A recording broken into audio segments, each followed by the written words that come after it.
محلا تخني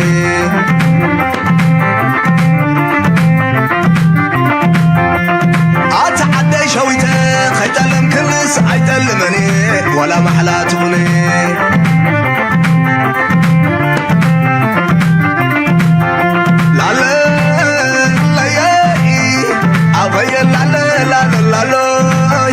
حدنا تترير تمر هزبي سما قد الفرن اي مسواتي بناتي سنسلت مجزاتي زغنت تمقارك عليتي كتقبر حدا راسماتي ازت الله بحدا محدي لالو لالو لالو لالو ابوي بدبلا عدي حلل بلي وارساي متسالو سلام تحنقتي كوكو تغير مر ابوي بدبلا عدي حلل بلي وارساي متسالو سلام تحنقتي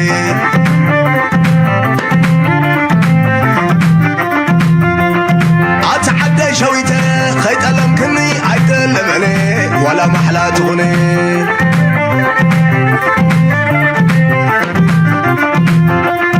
أتحدى شويته خيط ألم كني عيتلمني ولا محلا تغني كوكو أبا قوبيه أبزات صفرو زعمني أبا قوبيه صندق حجر زنبللي أبا قوبيه نصوت هيدا اللي نزبله أبا قوبيه نصوت وموزق فله بجهاجر أبا قوبيه نصوت وموزق فله بجهاجر أبا قوبيه نصوت وموزق فله بجهاجر مدى سيد سحر الله حزب يا جوغا راياتات مليئن كله حزب يا جوغا مدى سيد سحر الله حزب يا جوغا ديقاتات مليئن كله حزب يا جوغا مدى سيد سحر سلام تخطاتلت نايز channel كما يتخونوا تبوك تكونوا ناي وتر تمليتنان باقنانيو لومون كم وترو أقداسن وانا وانت حسوتات حزنا لكم متينا لنا سامودات نايز مدام سانا تصون بخبر عدم لايك ناقبركم تو لايك مقبار حقازيو كم وترو من زخ خارس لزد اللي مبر مبزعتهم أبالات نايز channel نتكونتات تفلتوا نتقبروني هم تنكي دما مالو مارستي كلتي فزمع بزلو كونتاتينا هنري أبكرنا أفريكا دما كومو في اللاي أبعود دبلوماسي سقبر زلو كردم متفرلاق زمال أوز مسلون نعوون كنرينا سلازون خلو أتحايزنا هنري سلازوخنا سانا تنحو مجمر ياقن تي زل على درجة زلو بوغن جمر Let's go. Members are dead and a third is missing after an Iranian missile assault on an airbase in Jordan. The fatal attack adding fuel to the fire for United States forces as Tehran tonight promises unforgettable lessons will follow. American arms poised and ready for payback. After an Iranian missile assault on a Jordanian airbase killed 2 US service members, another is missing and 4 others were injured. US forces on an 8th consecutive night of strikes targeting the very sites that launched the attack on Jordan. كم تريبو زلهم هذا كابتي أقداسي قداي كوينو زلاب زوانزي أمونغو أمريكان إيران زقبر زلو بفلاي دما موتنا كلتا وتحضراتنا أمريكا اتصال سايون أولموس ناب ميتلو عبز بحر درجايو وانا دهات فيهم زبلو زلو وبزحت اجزاء امريكا دما دهات في لهم زدحنو درجاو صبيبي معناتو اكبابيهم زلو نمفلات خبدهم سلازي كونه بحفشام امريكا بالإيران كل عينة حيلي تتقام كم زلان ايران تقبر زلا قبر ملسقن زلا على عنوتن حرقان كم دما قلوت النت قلو عنت با قلو عنت نايتي معسكرات ناتو حيلوم نمخنص بارغو دندنا نخكايدو زخفتو مدبرات عبص اقم حيزلهم متيلو امريكا حنا نايزيوم كنفدينا منستر مكلخال ويون منستر كوينا زبلونا امريكا تبيت هاجس اب اكس ناتو صحيفو زلو نايزوم ميتوم زلو حنيو كنفدينا حنيوم كنفدينا يبلالو ايران ما بعبيو حنا كنفدينا تبلالا ايران كسمعكم نيتون كلهم مراحتنا استقتلوا بفصم زربا يدلينانيو حنينا خنفدل لنا ابيكم يلو مالو سمكا اب مجلس بلو وين اب تبايتو تزرب كله كسمعكم سلازي كلت يوم ابزل على درجه متللا ابزل على درجه ወጥሪ ይዘለት ኩነታት ብርግጽ ተሃራረምለው ከቢድ ዝኾነ ምትረራም ኣሜሪካ ግን ዝያዳ ኣነ ከስምዕ እኽለ ኣነ ከሕምማ ይኽእል ዝብል ዓይነት ኣካይዳ ሒዛ ትኸይድ ዘላ ይመስል እስማዮም ካልእ ዝገብርዎ ዘለው ኣብ ዝሓለፈ እዋናት ጌሮሞ ዘለው Run hard last night following the deaths of 2 American service members in Jordan. Madeline Rivera is live in Washington with the details. Good morning, Maddie. Hi, good morning, guys. CENTCOM says the latest round of strikes yesterday weren't only meant to degrade Iran's ability to hit ships in the Strait of Hormuz. They also targeted IRGC forces that they say launched attacks against U.S. service members in Jordan on Friday. We have yet to learn the identities of the 2 fallen service members. The U.S. says they were killed as they and partner forces defended themselves from Iranian ballistic missile and drone attacks. 1 service member is currently missing in action. 4 American service members were evacuated to Jordanian hospitals. They have since been released. War Secretary Pete Hegseth later reacting to the incident saying, Godspeed, heroes. Their sacrifice only stiffens our resolve. ከም ትሪእዎ ዘለኹም እቲ ኢራን ኣሜሪካ ኣብ ብዙሕ ቦታታት መጥቃዕቲ ከም ዝገበረትን ነቲ ቦታታት እቲ መጥቃዕትን ዝገበሩ ዝበልዎም እውን ከም ዝሃረሙን ክምሕነ ምፍዳይ ድማ ከቢድ ዝኾነ ግብረ መልሲ ክንህብ ኢና እዮም ዝብሉ ዘለዉ ብቓላት ተኮይኑ ከምኡ የለን እቲ ፍቕራን ተሃዲድን ዝግበር ዘሎ ዳርጋ ኩላቶም እቶም ንኩናት ዝእውጁ ዝነበሩ ዶናልድ ትራምፕ ሕጂ ኢኻ ክትገብሮ ዘለካ ሕጂ ኢኻ ክትብገስ ዘለካ ብዝብል ዘረባ ከቢድ ዝኾነ መናውራታት እዩ ዝግበር ዘሎ ብርግፅ ቀሊል ክኸውን ከም ዘይኮነ እቲ ኩነታት ርዱ እዩ ኢራን ብግዲኣ ገና ኣይተንከፍናዮምን ኣለና ባህልትዮም እዚ ዝግበር ዘሎ ነቲ ዝወርደና ዘሎ ሓደጋ ከንፀባርቕ ዝኽእልን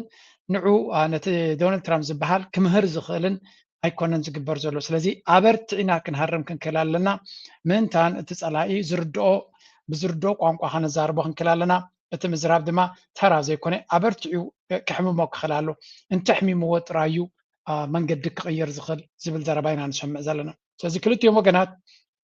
ንሕና ዝያዳ ክንሃርም ኣለና ናትና ዝያዳ ክብርቲ ኣለዎ ናትና ዝያዳ ክሕምሞ ክኽእል ኣለዎ ዝብል ህልኽ ዝተመልኦ ኩነታት እዩ ሓንቲ ጠቕላላ ደይ ንሰምዓ ዘለና ድማ ዲፕሎማሲ ሰላም ዝርርብ እርቂ ኖበዲ saying that ዝኾነ ይኹን ነዚ ጉዳይ እዚ ዝደፍኣሉ ኣጀንዳ ዝደፍኣሉ ሓይሊ የለን so ዳርጋ መብዛሕትኦም እቲ ቋንቋታት ንሰምዖ ዘለና ብኸመይ መንገዲ ክንሃርሞም ንኽእል እንታይ እዩ ቃንዛ ክስምዖም ዝኽእል ኣበይ እዩ ክሕምሞም ዝኽእል ኣብኡ ህረሞም ቤናይ ተሓረምናዮም እዩ ዝኸብድ ዝብል ዘረባ ጥራይ ኢኻ ትሰምዕ Dan Hoffman, he's a former CIA station chief in the Middle East. Now we know that the ceasefire is dead. The attacks are ramping up on both sides. What's your prediction about what happens next? Well, I can tell you from my own experience, having been through this in tours of duty in war zones in the Middle East and South Asia, when enemy forces strike our bases, the president turns to our intelligence community, not just the CIA, but military intelligence as well, NSA, overhead reconnaissance, for all the intelligence we have to determine where these strikes were launched from inside Iran that killed our soldiers, who gave the orders to launch those strikes. Tactically, we need to know those things. And then strategically, what Iran hopes to accomplish by launching those strikes. For sure, from Iran's perspective, from the perspective of Iran's hardline IRGC-dominated regime, ሰንታይ ዝብል ዘሎ ናይ CIA ሓላፊ ዝነበረ ቀደም ዝንሪዮ ዘለና ኩነታት ከቢድ ከም ዝኾነ ዝገልጽ ዘሎ እነዚ ወታደራትና ቀቲሎምሉ ዘለዉ ስጉምቲ ኣሜሪካ ከምዚ ዓይነት ሓደጋ ክወርድ ከሎ እቲ ፕሬዚደንት ንኩሎም ስለያዊ መርበባት ናቱ CIA ጥራይ ዘይኮነ ነቲ ወታደራዊ ስለያ NSA ኩላቶም ናይ ኩላቶም ሓበሬታ ወሲዱ ካበይ ቦታ እዩ ተተኪሱ ንምንታይ ዕላማ እዮም ገይሮሞ መን እዮም ኣዚዞሞ ብታክቲክ ማለት እዩ ታክቲካሊ ስትራቴጂካሊ ድማ እንታይ እቲ ዕላማ በዚ ክብፃሕ ደልዩ ዘሎ ነዚ ኩሉ ኣኪቡ ሓያል ዝኾነ ግብረ መልሲ ክህብ ከም ዘለዎን ዘየዳግም ነገር ከርእዮም ከም ዘለዎም እዮም ዝብሉ ዘለዉ ስለዚ እቲ እቶም ወር ሞንገረርስ ወይ ከዓ ወረ ኩናትን ክቕፅል ዝደልይዎ ዝነበሩ ፅቡቕ ዝኾነ ምክንያት እዮም ረኺቦም ምክንያቱ ወታደራትና ተቐቲሎም ብዙሕ ሓደጋ ወሪድና ከምዚ ኢልና ከለና ክንወፅእ ኣይንኽእልና ሕንዩ ዘይፈዲ ወዲ ኣድጊ እናበሉ ንዶናልድ ትራምፕ ምናልባት ሓዱም ንዝደሊ ዝነበረ መሊሶም ተሸክልዎም ምዃኖም ሕጂ ድማ ኦልሬዲ ኣብታ ጉዳይ ቤላ ገይሩ ተፀያይቕ እዩ ስለዚ man this is going to be very bad ማለት ኩናት ኣይንደልን ኢና ዝዓክል ተዋጊኦም እዮም ዝዓክል ተሓራሪሞም እዮም ገለ እንዲህ ዝበሃል ዘሎ ግን I think it is going to be even worse ካብ ዘለዎ ዝገደደ ክኸውን ከም ዝኽእል ኢና ንግምት ዘለና ካብ ዘለዎ ዝገደደ ናይ ምዃን ተኽእሎ ዓብዩ ብዙሕ ቲዮሪታት እውን ንሰምዕ ኣለና ጠቕላላ ወራር ንኢራን ንምግባር እውን ክፍተን ከም ዝኽእል ስለዚ ብዙሕ ኮንሰፕትስ ኣብ ባይታ ኮለል ይብሉ ከም ዘለውን ኣብ መወዳእታ እንታይ እዮም ክገብሩ ዝደልዩ ዘለዉ ወሪስ እቲ ዕላማ ተቐንዲ ዕላማ ኮይኑ ዘሎ ኣብዚ እንታይ እዩ ንዝብል ብሕጂ ክረአ ግን ሓደ ነገር ንጹር ኮይኑ ኣሎ ኣሜሪካ ቋንቋ ናይ ዲፕሎማሲ ጠቕላላ ከም ዝሕባእ ገይራቶ ኣላ of understanding. The breakdown of the MOU centered on control over the Strait of Hormuz. Iran tried to dictate shipping traffic. The U.S. says it's since redirected 5 commercial vessels and disabled 1 as a result of its naval blockade. Charlie, Lisa, and Griff. Thank you, Madeline. Thank you, Maddie. Yeah, it's another reminder that I think that Democrats, much like a lot of people in the United States, have disastrously misread President Trump. America, peace deal. ብሓፈሻ ከም ንሪኦ ዘለና ሓንቲ ኣነ ክገምታ ክኢለ ዘለኹ እዚ ሕጂ ተጀሚሩ ዘሎ ኩነታት ዶናልድ ትራምፕ ከዋፅኦ ከም ዘይክእል ብዙሕ ጥቕሚ ክረክበሉ ከም ዘይክእል ንነዊሕ እዋን ክሓድም ይፍትን ነይሩ ሕጂ ግን ቤላ ገይሮም ኢትዮም ኣለዉ ንኢራን ብተደጋጋሚ ኣሽኪዑ ክሃርም ገለገለ ከም ዝፍትንን እዛ ዝገብራ ዝነበረ ግን ኢራን ኣበርቲዖም ተሕሚሞ እሞ ኣብታ ጭቃ ክኣቱ ከም ዝግደድ ፍሉጥ እዩ ነይሩ ኣዘንጊዑ ሃሪሙ ንኢራናውያን ከስድዖም ይትፍትን ነይሩ ኢራናውያን ግን ኣዝዮም ዝተረቃቑ ህዝቢ እዮም ሶፊስቲኬትድ እዮም ስለዚ ስቁ እንድሕሪ ኢሎሞ መሊሱ እናገደደ ክኸይድ መሊሱ እናፀገበ ክኸይድ መሊሱ ሽግር ክፈጥረሎም ምዃኖም ስለ ዝፈለጡ ሸለል ምባል ደዋፅእ ኮንሰፕት ከም ዘይኮነ ተረዲቦም ክሃርምዎ ጀሚሮም እታ ዝሃርምዎ ድማ ከምዛ ትሪእዋ ዘለኹም ኢንፋክት እዞም ክልተ ጥራይ ድብሉ ዘለዉ ከምኡ ከም ዘይኮነ ኣብ ብዙሕ ቦታታት ገጅፍ ዕንወት ወሪዱ ከም ዘሎ ይዝንገር ኣነ ዝሪኦ ዘለኹ ቪድዮታት ገለገለ እዩ ክልተ ሰባት ጥራይ መይቶም ክብልካ ኣዝዩ ከቢድ እዩ ንክታምኑ ኣዝዩ ከቢድ እዩ ግን ዘይበልዎካ ዝኾነ ጭቡጥ ዝኾነ ወይ እውን ርጉእ ዝኾነ ሶርስ ከይወሰድካ ድማ ክዛረባ ይትኽእልኻ እምበር እቲ ኣገባብ ዝወርዶ ዘሎ እቲ ሚሳይላትን ገለን ብክልተ ወታደራት ጥራይ ክሕለፍ ዝኽእል ኣይመስለንን ልዕሊ ኩሉ ድማ ትዕንወት ዝወርድ ዘሎ ድማ ካልእ ኣርእስቲ እዩ ስለዚ እዚ ንከታተሎ ዘለና ኩነታት እዚ ንሪኦ ዘለና ኩነታት ከቢድ ዝኾነ ኩነታት እዩ ክኸውን ወላ እቲ ሱፕሪም ሊደር እውን ንባዕሉ ኣበርቲዑ ተዛሪቡ ነይሩ ብወገን ኢራን ክንርኢ ከለና 50 killed and 500 plus injured since the US resumed striking ስለዚ እዚ ሓድሽ መጥቃዕቲ ካብቲ ጅምር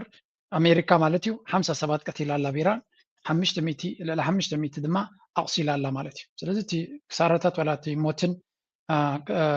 መቑሰልትን ናይ ኢራናውያን እውን ኣብ ግምት ምእታው ኣገዳሲ እዩ ስለዚ ኩሉ ንሪኦ ዘለና ክብድ ዝበለ መድረክ ከም ዝኾነ ንምግንዛብ ዝኣክል ኢና ንሪኦኩም ዘለና at the end of the day እቲ ውሽጣዊ ፖለቲካ ናቶም እንዲሁ ነቲ ኩነታት ንክንደይ ክቕፅል እዩ እንታይ ከጋጥም እዩ ናበይ ክኸይድ እዩ ክውስን ዝኽእል ኣብቲ ውሽጣዊ ፖለቲካ ከመይ ይኸይድ ኣሎ ንሱ እዩ ኣብ መወዳእታ ወሳነ ንዓታቶም ምክንያቱ ድንጋፂ የብሎምን ምግዳስ ብዙሕ የብሎምን ኣብ መወዳእታ ክቕፅልዎ ድዮም ኣይቅፅልዎን እንታይ ዝውስን እንድሕር ኢልኩም ምክንያት እቲ ውሽጣዊ ፖለቲካ ናቶም የዋፅኦም እንዳይወፅኦም ክገብሩ እዮም ሓንቲ ትዝረብ ዘላ ናብ ኢራን መጥቃዕቲ ንክገብሩ ይሓስቡ ከም ዘለውን ናይ ኣጋር ኩናት ክግበር ከም ዝኽእል እዮም ዝነግሩ ዘለዉ so is it possible እንታይ ዓይነት possibility ኣለዎም ንዑ ንክገብርዎ in Iran let's analyze Iran's geography you know that it is a gigantic task to launch a ground invasion in Iran let's analyze Iran's geography is a natural fortress encircled by towering mountain ranges it naturally repels invaders from the west the Zagros mountains run 1600 kilometers along Iraq with peaks over 4000 meters እንታይ እዮም ዝብሉ ዘለዉ ኢራን ወራር ኣብ ልዕሊ ኢራን ክትገብር ኣሜሪካ ትሓስብ ኣላ እዩ ዝበሃል ግን ንኢራን ክትወራኸ ይከኣል ድዩ እንታይ ተኽእሎታት እንድሕሪ ኢልካ እታ ሃገር ኣምላኽ ከም ዕርዲ ወይ ድፋዕ ገይሩ ይፈጢርዋ እዮም ዝብሉ ስለዚ ኣሜሪካ ንነዊሕ ዓመታት ከባቢ 40 ዓመት 47 ዓመት ልዕሊ እዩን ኣንጻር እዚ ኢራንን ኣንጻር እዚ ሰውራዊ ሓይልን ኩሉ ግዜ ምስተሃላለኸ ግን ስጉምቲ ዘይወሰደ ምክንያት እንታይ እዩ እንድሕሪ ኢሎም ካብቲ መልሲ ዘይዋፅእ ምዃኑ ስለ ዝፈልጡ እዮም ኢራን ከምዚ ሎሚ ከይሓየለ ከሎ ድኹም ከለዉ ነይሩ ኣብ ዓይኖም ኣትዩ ነይሩ እዩ ግን እቲ ጂኦግራፊ ናይቲ ቦታ እቲ ጂኦግራፊ ናይቲ ዓዲ ከቢድ እዩ ብፍላይ ኣብ ባይታ መፂኻ ንትገብረ ኩናት ብጎቦታት ዝተኸበበት ሃገር እያ ስለዚ ጎቦታት ድማ ርቀት ናይ ኣፅዋር ኣለዎም ሃገሩ ዝፈቱ ንሃገሩ ክቃለስ ዝኽእል ህዝቢ ድማ ኣለዎ ሰራዊት እውን ኣለዎ ኣብ ልዕሊኡ ድማ እቲ ቦታ ንባዕሉ ከቢድ እዩ ስለዚ ከም ትሪእዎ ዘለኹም ብኢራቅ እያ እታ እንኮ ክፍትንዋ ዝኽእሉ እዩ ዝበሃል ብኢራቅ ዳርጋ ብሙሉእ እቲ ዶብ ኣብ ገገለጊኡ ክሳብ 4000 ሜትሮ ንላዕሊ ዝበፅሕ ኣኽራናትን ጎቦታትን እዩ ዘሎ ስለዚ ነዚ ኣኽራናት እዚ ከመይ ጌርካ ክትሓልፎ ኢኻ ኣገሊኻ ኣዝዩ መጻብቦ ብቐሊሉ ክትቅርቀረሉ ትኽእልን ሕማቕ ሓደጋ ክወርደካ ዝኽእልን ዓይነት ፀገማት እዩ ዘሎ ስለዚ በዚ ክትፍትን እውን ክብድ በለ እዩ ወላ እንተደለይዎ ሓንቲ ክገብርዋ ዝኽእሉ እሳያ ነይራ እዮም ዝብሉ ቅድሚ ሕጂ ካ ተፈተነ ስለ ዝኾነት ንሳ ስለዚ ቅድሚ ሕጂ ሰዳም ሕሴን ፈቲኑ እዩ 8 ዓመት ድማ ብሓንቲ ቦታ ክሓልፍ ኣይከኣለን ድሕሪኡ ኩናት ጠጠው ኢሉ ማለት እዩ ሎሚ ኢራቅ ማለት ጎረቤት እዮም ኣሜሪካ ትዕጥቆ ነይራ ኤቭሪባዲ ሓይሊ ኣቕሚ ይብዎ ነይሮም ወላ ኬሚካላዊ ኣፅዋር ንክጥቀም ይሕግዝዎ ከም ዝነበሩ እዩ ዝነገር ግን ኣይሰለጠን እዚ ኣብ መወዳእታ እቲ ኩናት ኣብ ጣውላ ከም ዝውዳእ ገይሮሞ ማለት እዩ እቲ ኣብ 2001 ኬሚካላዊ ኣፅዋር ኣለዎ ኢሎም ዝቀተልዎ ሰዳም ሕሴን ምስ ኣሜሪካ ብቀረባ ዝሰርሕ ዝነበረ ምዃኑ ግንዛብ ኣገዳሲ እዩ ብሰሜን ተመፂኻ በቲ ካስፒያንስ ዝብል ቦታ ከም ባህል ኣዘርቤጃን ዲገለ ተበጊስካ እንተመፂኻ ድማ ከምኡ ካልእ ገቦታት ኣለዎ ክትቀርቦ ትኽእል ዓዲ ይኮነን ብምብራቕ ናቶም ብኣፍጋኒስታን ወይ ብገለ ክትመፅእ ኮይንካ ድማ ጎቦታት ኣለዎ ጥራይ ዘይኮነስ ምስ ሓለፍካ ፈፂንካ ሰብ ክንቀሳቀሰሉ ዘይክል ረስኒ ዘለዎ ምድረ በዳ ኣለዎ ስለዚ ኣብቲ ምድረ በዳ እቲ ሰራዊት ከተንቀሳቀስ ብፍላይ ድማ ኣሜሪካውያን ዓይነት ነቲ ኣፃምእቲ ክፃወርዎ ዘይክሉ ክትገብር ኣዝዩ ከቢድ ምዃኑ እዩ ዝነግር ስለዚ ብኩሉ መዳይ ኣሜሪካ ዘይሓስቡሉ ኮይኖም ኣይኮኑን ይሓስቡ ኣለዉ እዮም ግን እቲ ኩናት ዝከኣል ከም ዘይከውን ስለ ዝርዩ ዘለው እዩ ድሕር ዘብሎም ዘሎ ንሱን ወዲሱን እዮም ዝብሉ ዘለው ወል ኣብ መወዳእታ ኩሉ ፈቲንካ ምስላጥ እንተሃቢካ እንታይ ካ ክትገብር ዘለካ ወል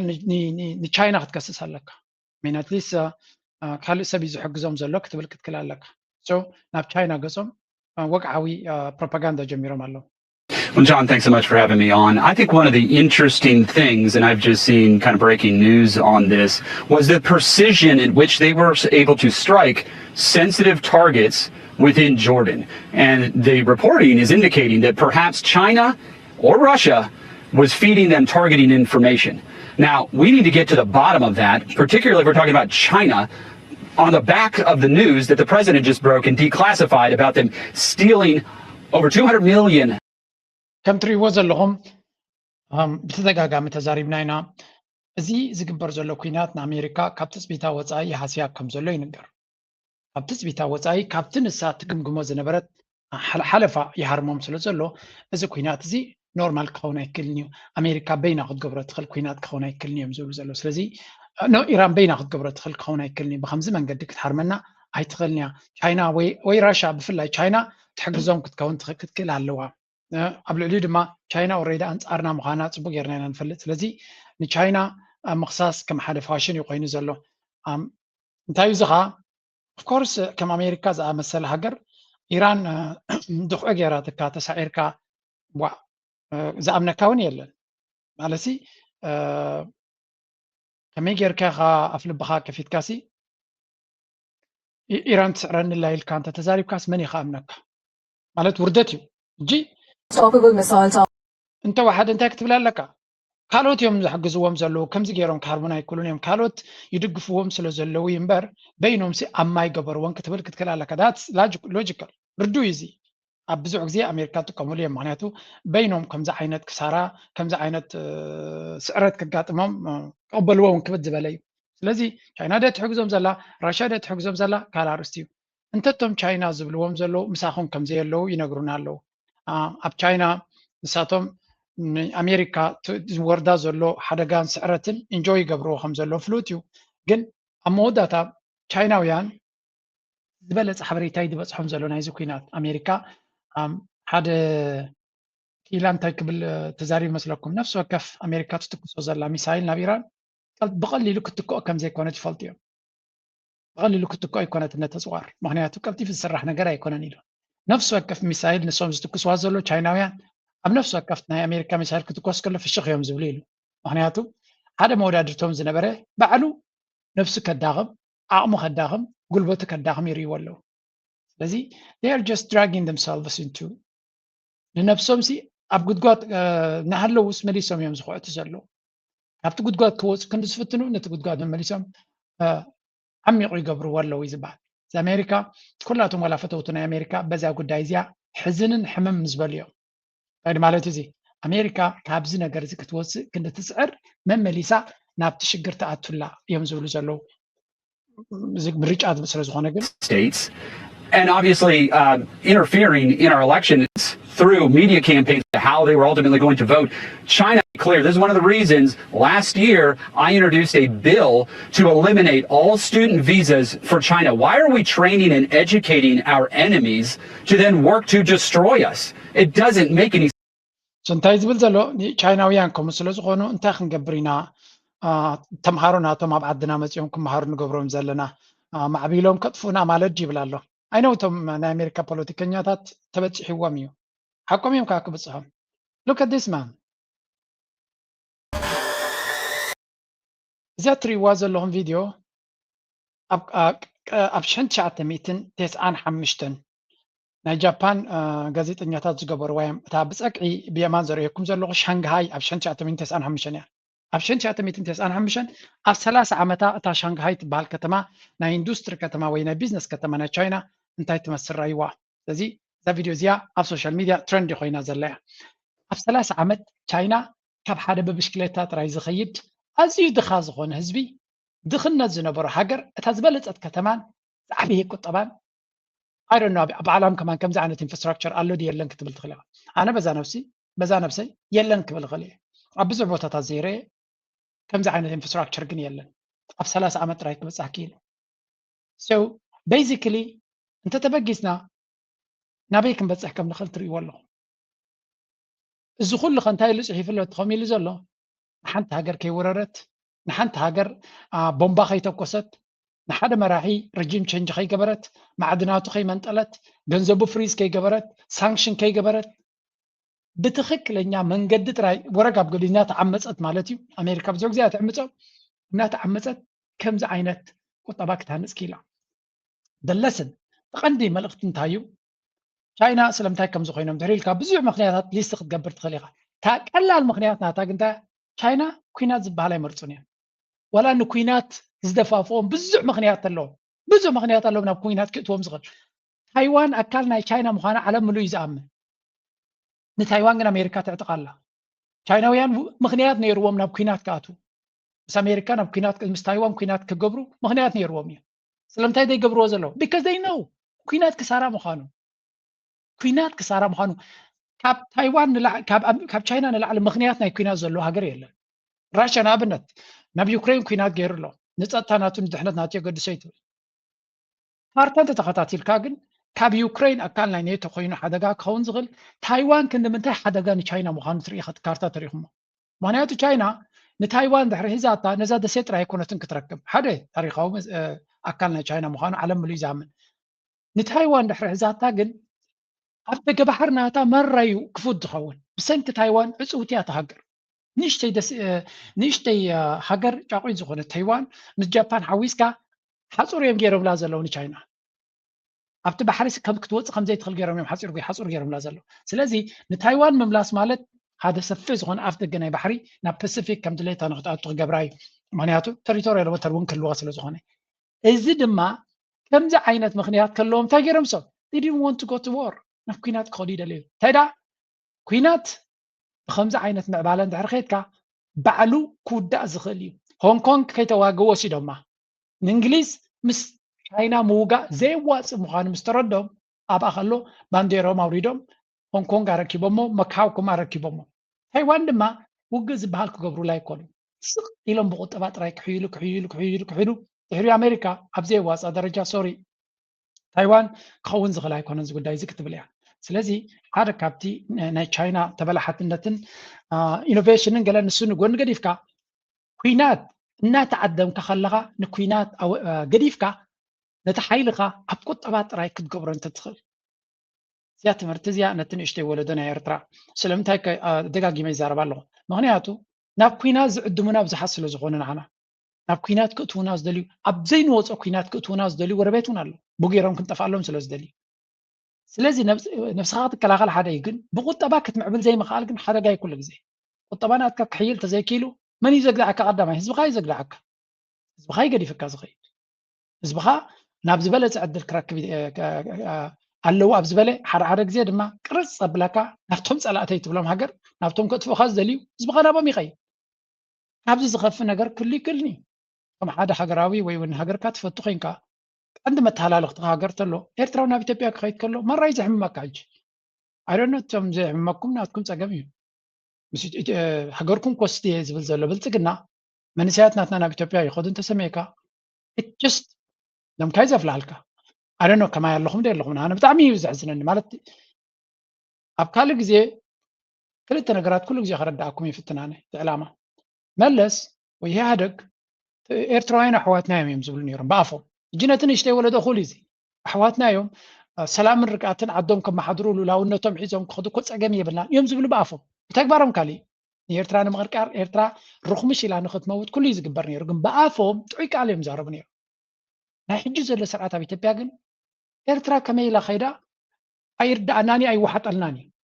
إيرترا دسردو إيرتراين حيالا سلزغون ويون سلزقبهم ذي كونه ناتنا سنف الناس سلزنبري نحنا دخوما سلزغونا أوش إنا سلام سلزسالنا حيالا سلزي نبرنا زنقعنا خلنا يم إيرترا خيدا سزين إيرتراسي كان مال سالنا إنا بلخلو إيرتراونا بتبقى سدد على سميكا نبي حكي يحزنك كايزي نزب خميك كان مكتور لنا نسبسي اتسدد الكات طوي تبلوني سلمتاكم ولا لنا إيرترا سبنا خي سدد الله كل ياجر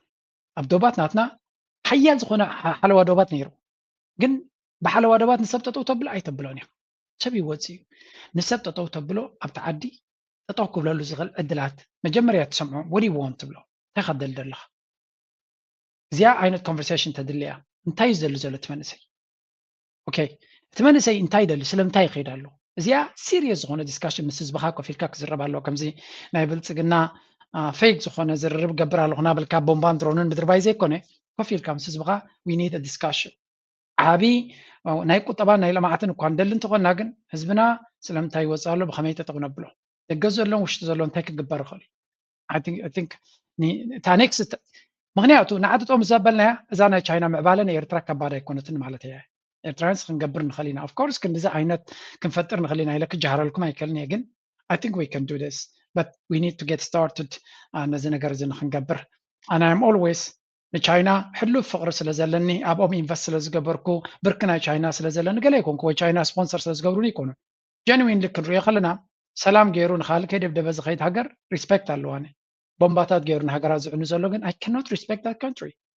سلام كتجبر لك خنا خبركات قينا سلام كزرع لك ناب سلام كذا لك دن نحنا مسخا قينا أي سلام حيلي قيلنا هنزمر الكان خلنا جن نقوم مشيتن بومباتات ناها نازنا بكان سب ناجف كا زخون نجار يلا أنت قلنا China أمانة China إيرترا China ما شاركتنا لنا مش نحجوس أمانة البيدا مريم شرقير وكاوزرا أخوانا جر كريكمي انتي جيروم يقول له مسيلكم I think maybe China is China سلام تاكم جيرازا قد سيكون ناتوب ربحا قديمهم يمزقوا بزلو نبوتين جن بقديم كارا حريدو ميز بازلو تايب لا لوز مسيلكم Breaking, Beijing has just delivered a stunning geopolitical betrayal to Moscow, plunging a dagger directly into Putin's desperate pivot to Asia by freezing the Kremlin's crown jewel energy project. بهتر زبالة أمريكا تاجراتون بوتين بمولو energy ناتو نداد ناتو نبي روبا دشوتو زنبرة أمونغو جرمن أمريكان زنبرو كنتات بتيخا كل غاز ناتو نبي روبا كم زي مت بجران نتمسمر دما قليب بومبا قليب قلقيرا عطياتو سلازي بوتين تاجرو بار إيروبا يتدلونيهم نز غاز ناتي ناب إيسيا غاز إيه بيفت كجبر تشاينا دما تزعبي غاز ناتون energy ناتون كنت غاز أوليا تباهيل نيرو هذا عبي بايبلاين دما كسرح كاب سايبيريا تبقيسو ناب تشاينا زخيد بليونات دوست كجبر مخانو أبزع زرب يكايدو لنيرو بوتين بزينا تشاينا I think كم هاجر نقاطر قليل هيكون معناته عبا هاجر الرشا ما عاد جنزب يزيد ليه من جناي جنزب بدي ما غاز شياتي على مرت دم أخذ جزء اللي تخلني أجدنا أمريكا كتس أورز غل هاجر وعود سلزغني تونكو أجدنا أمريكا فنتيجو كجز على زغل مني تشاينا دما نتكون تاتير يالله سو الرشا أدفانتج تديب كان يجز نيبل له بتعد عجاز ولا غزايد اللي يعني ديسكاونت غير كاتشيت كان لي غزال كاتريل لكن كاب كالو تون غزو سلزغل ليفريج ناتي كتقوم لي يبلالو زازر بازيا ني بوتين حق تقينو موت يا مالت يا ቁጠባዊ ሞት እዩ ምክንያቱ ብዘይ ቻይና እቲ ኩናት ነዊሕ ክቕፅል ኣይክእልኒ ምናልባት ቻይና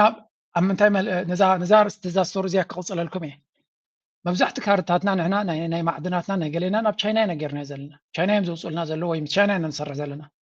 But China also they exploit this position ንፑቲን ኤክስፕሎይት ገይሮሞ እዮም ዝበሃል ዘሎ ስለምንታይ ቻይና ከምኡ ጌራ ኢልካ ኣይኮነን ከምኡ ዓለም ድሕሪ ኣማራፂታት ዘይብልካ ዝኾነ ድኳን ከምኡ እዩ ዝገብረካ ለትሰይ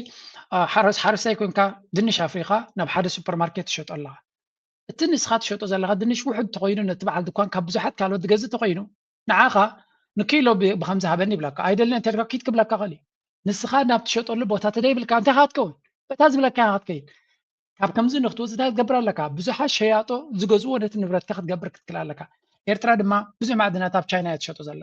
ስለዚ እዛ ናይ ራሻ ኣይ ቲንክ ብዙሓት ኤርትራውያን ኮሜንት ክገብሩላ ርኢ ኣለኹ እዚኣ ክንጥንቀቕ ኣለና ምክንያቱ ቻይናውያን ነቲ ኩነታትና ርዮም ካልእ ኣማራፂ ዘይብልና እንተርዮም ደንደይከን ሓደ ጥዑይ ፕራይስ ክቡካ ይደልዩን እዮም ካልኣይ ድማ ንኣብነት ኤርትራውያን ኩሉ ግዜ ስፔኩሌት ንገብሮ እዚ ናይ ፖታሽ ናትና ስለምንታይ ኢንቨስት ዘይገብረሉ ስለምንታይ ደ ይበግስዎ what is going on maybe they are asking ኤርትራ ብዙሕ እድገታት ክትገብር ገለ ይሓትዋሃሉ ኾን ኣይተገልፀልናን ኣሎ ግን ግምታት እዩ ምክንያቱ እዚ ናይ ፖታሽ ንኤርትራ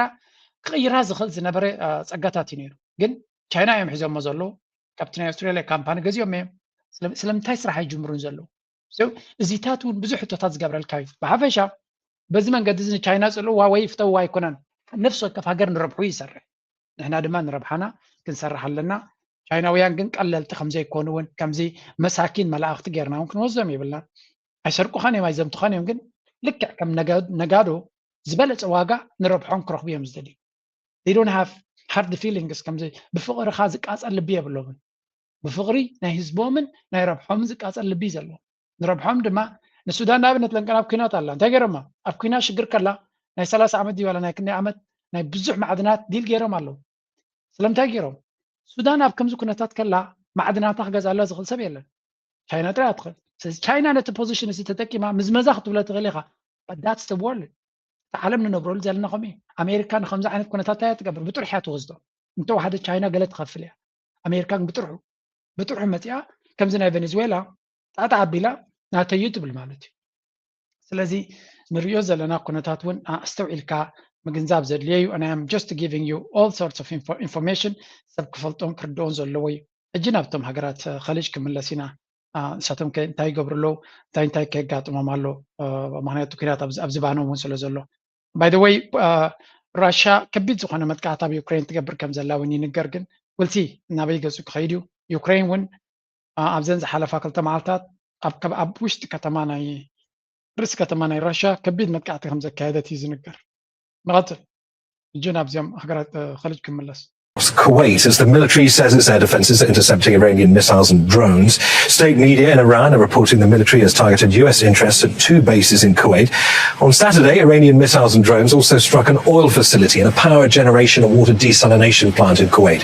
Iran says it's targeted US military assets across the region, including in Bahrain and Jordan. Now, Laura, we know Kuwait has borne the brunt of several days of Iranian retaliatory attacks and now news of more interceptions. What are you learning? እንታይ እዮም ዝብሉ ዘለዉ ናይዚ ኩሉ ዝግበር ዘሎ ኩናት ናይ ኣሜሪካ ናይ ኢራንን ሓትሕዶም እታ ኩዌት ትበሃል ሃገር ሓንቲ ካብቶም ከቢድ ዝኾነ ሽግር ዝገጥማ ዘሎ ሃገር ምዃና እዩ ዝንገር ዳርጋ ዝበርትዐ ግብረ መልሲ ናይ ኣሜሪካ ናይ ኢራን ኣብ ኩዌት ዝግበር ዘሎ ምክንያቱ ኩዌት ነቲ በይዛት ናታ ኣሜሪካ ድሌታ ንክትገብር ስለ ዘፍቀደትሎም ሚኒስትር ጉዳያት ወፃኢ ናይ ኢራን አባስ አራግቺ እንታይ ኢሉ ነይሩ ኩዌት ምናልባት ድሕሪ እዚ ኩናት ኣብ ናይ ቀደም ንቡር ሂወት ክትምለስ ይመስለካ ኢሉ ንሓዋሩ ኣብ ናትና ረዳራት ይኹም ኣሎ እዚ ኩናት ዝምስተወደብ ሰላም ክንነብር ኢና ኢልኩም ትሓስቡ ዘለኹም ሃገራት ኸሊጅ ትጋገይኹም ዘለኹም እና እዚ ኣብ ልዕልና ወሪዱ ዘሎ ፀገም ንሓዋሩ ሸለል ክንብሎ ይኮንናን እዮም ዝብሉ ዘለዉ ሕነ ምፍዳይ ድበሃል ድማ ካብ ሱፕሪም ሊደር ናቶም ጀሚርካ ክሳብቶም መጅልስ ዝብሎም ወይ ግን ከም ኣባላት ናይቲ ባይቶ ናይቲ ሃገር ሕነ ግድን ክንፈድል ኣለና ዝወረደና ሓደጋ መወዳእታ ስለ ዘይብሉ ሕነና ክንፈድል ኣለና ክንሃርም ኣለና እዮም ዝብሉ ዘለዉ listen to this one همچنین تصریح کردند که اگر طرف آمریکایی بخواهد زیاده خواهی کند زیر باران نخواهند رفت اما بدیهی صورت به امر متوقف یک بخشی از این مأموریت So كم تريوا زلهم revenge مالت حنا نفديهم زبل زلوا بزح عدقتاتن شللتنتن كجبر يبلون استقالة من قدي حنا كنفدل لنا نسأل هاي بقرنا كنهارم لنا كنبرك خلنا يزبها زلوا لذي زي قليل كهون كم زي كوني زريكا تهلخ أبكلت يوم حيلتات كبيت كم زلوا يوم زنقر زلوا so yeah I mean I don't think إذا نقدر زب قليل كودا أزخل كويس معنا لنا but it is what it is. نغتل انتهى زور دا زولس كسمعوزي.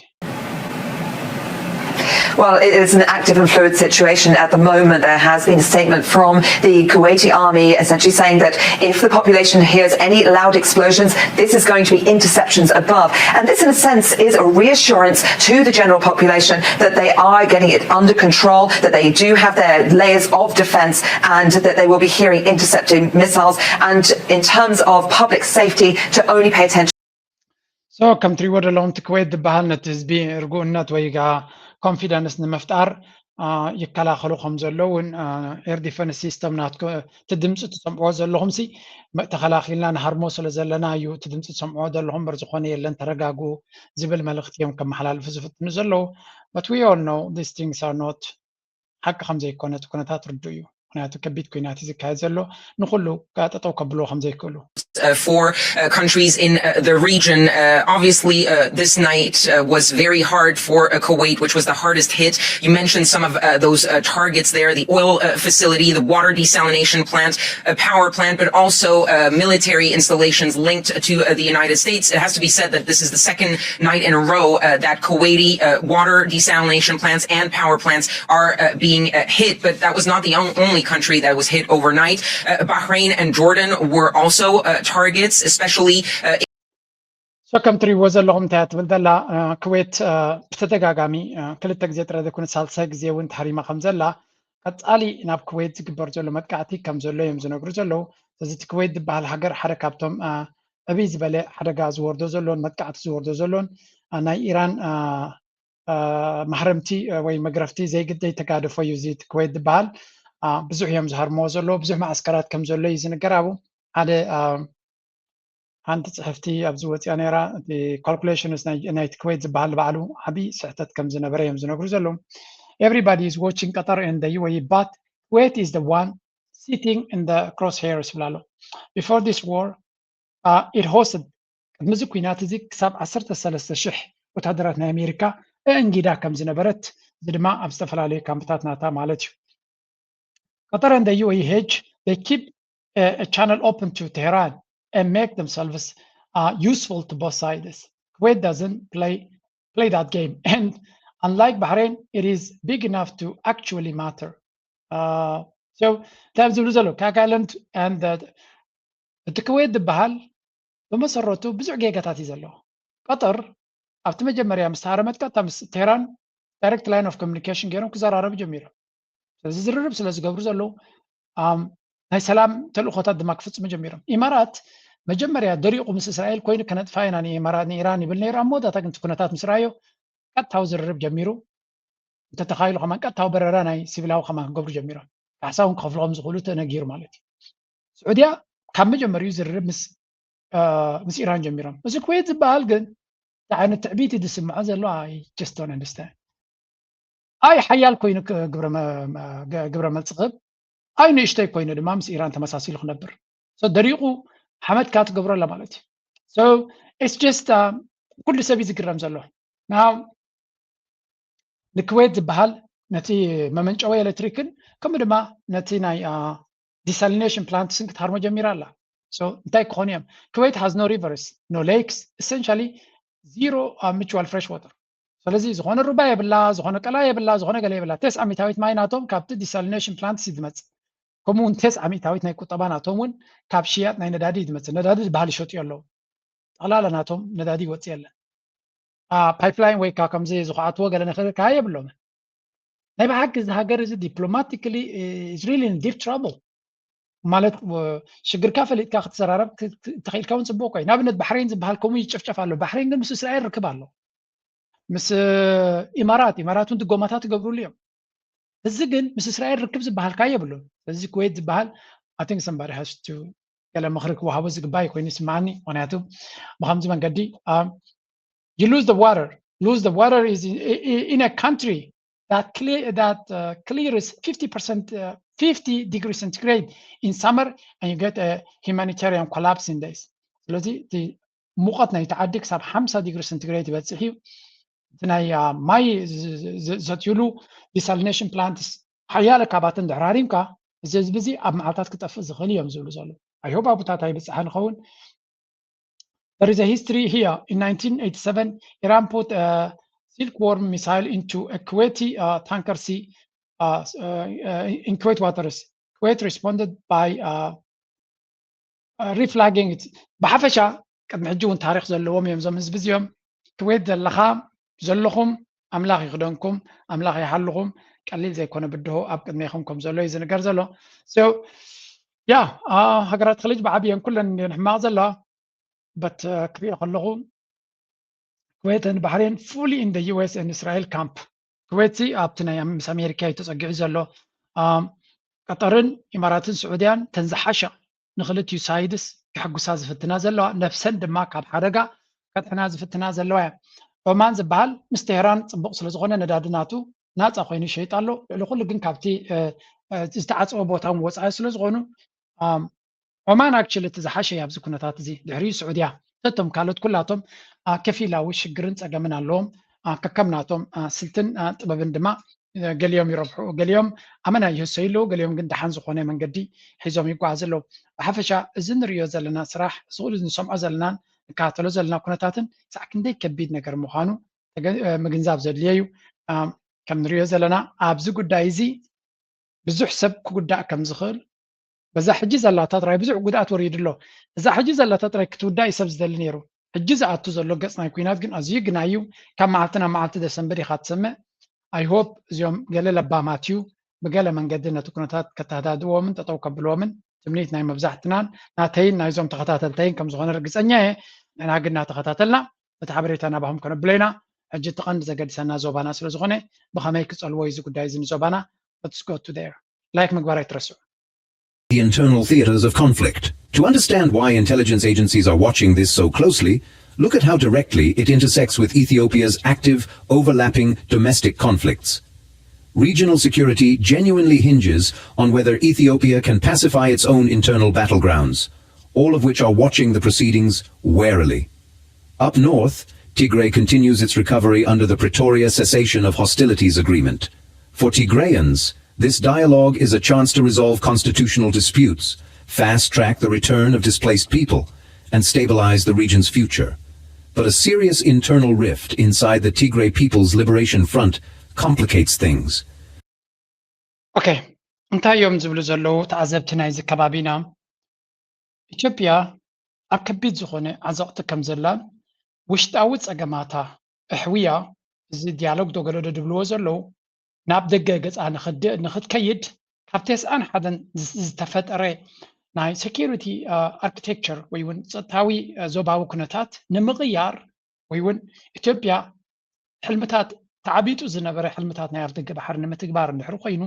بمسرته انتاك تقبر الله ويمز بلو زلو وشتاوز اقاماتا كتحوك تكلا اللوع سلازي زي ديالوج تجميرو زلو ارتقراي تغونا نتناي كوها ويونتي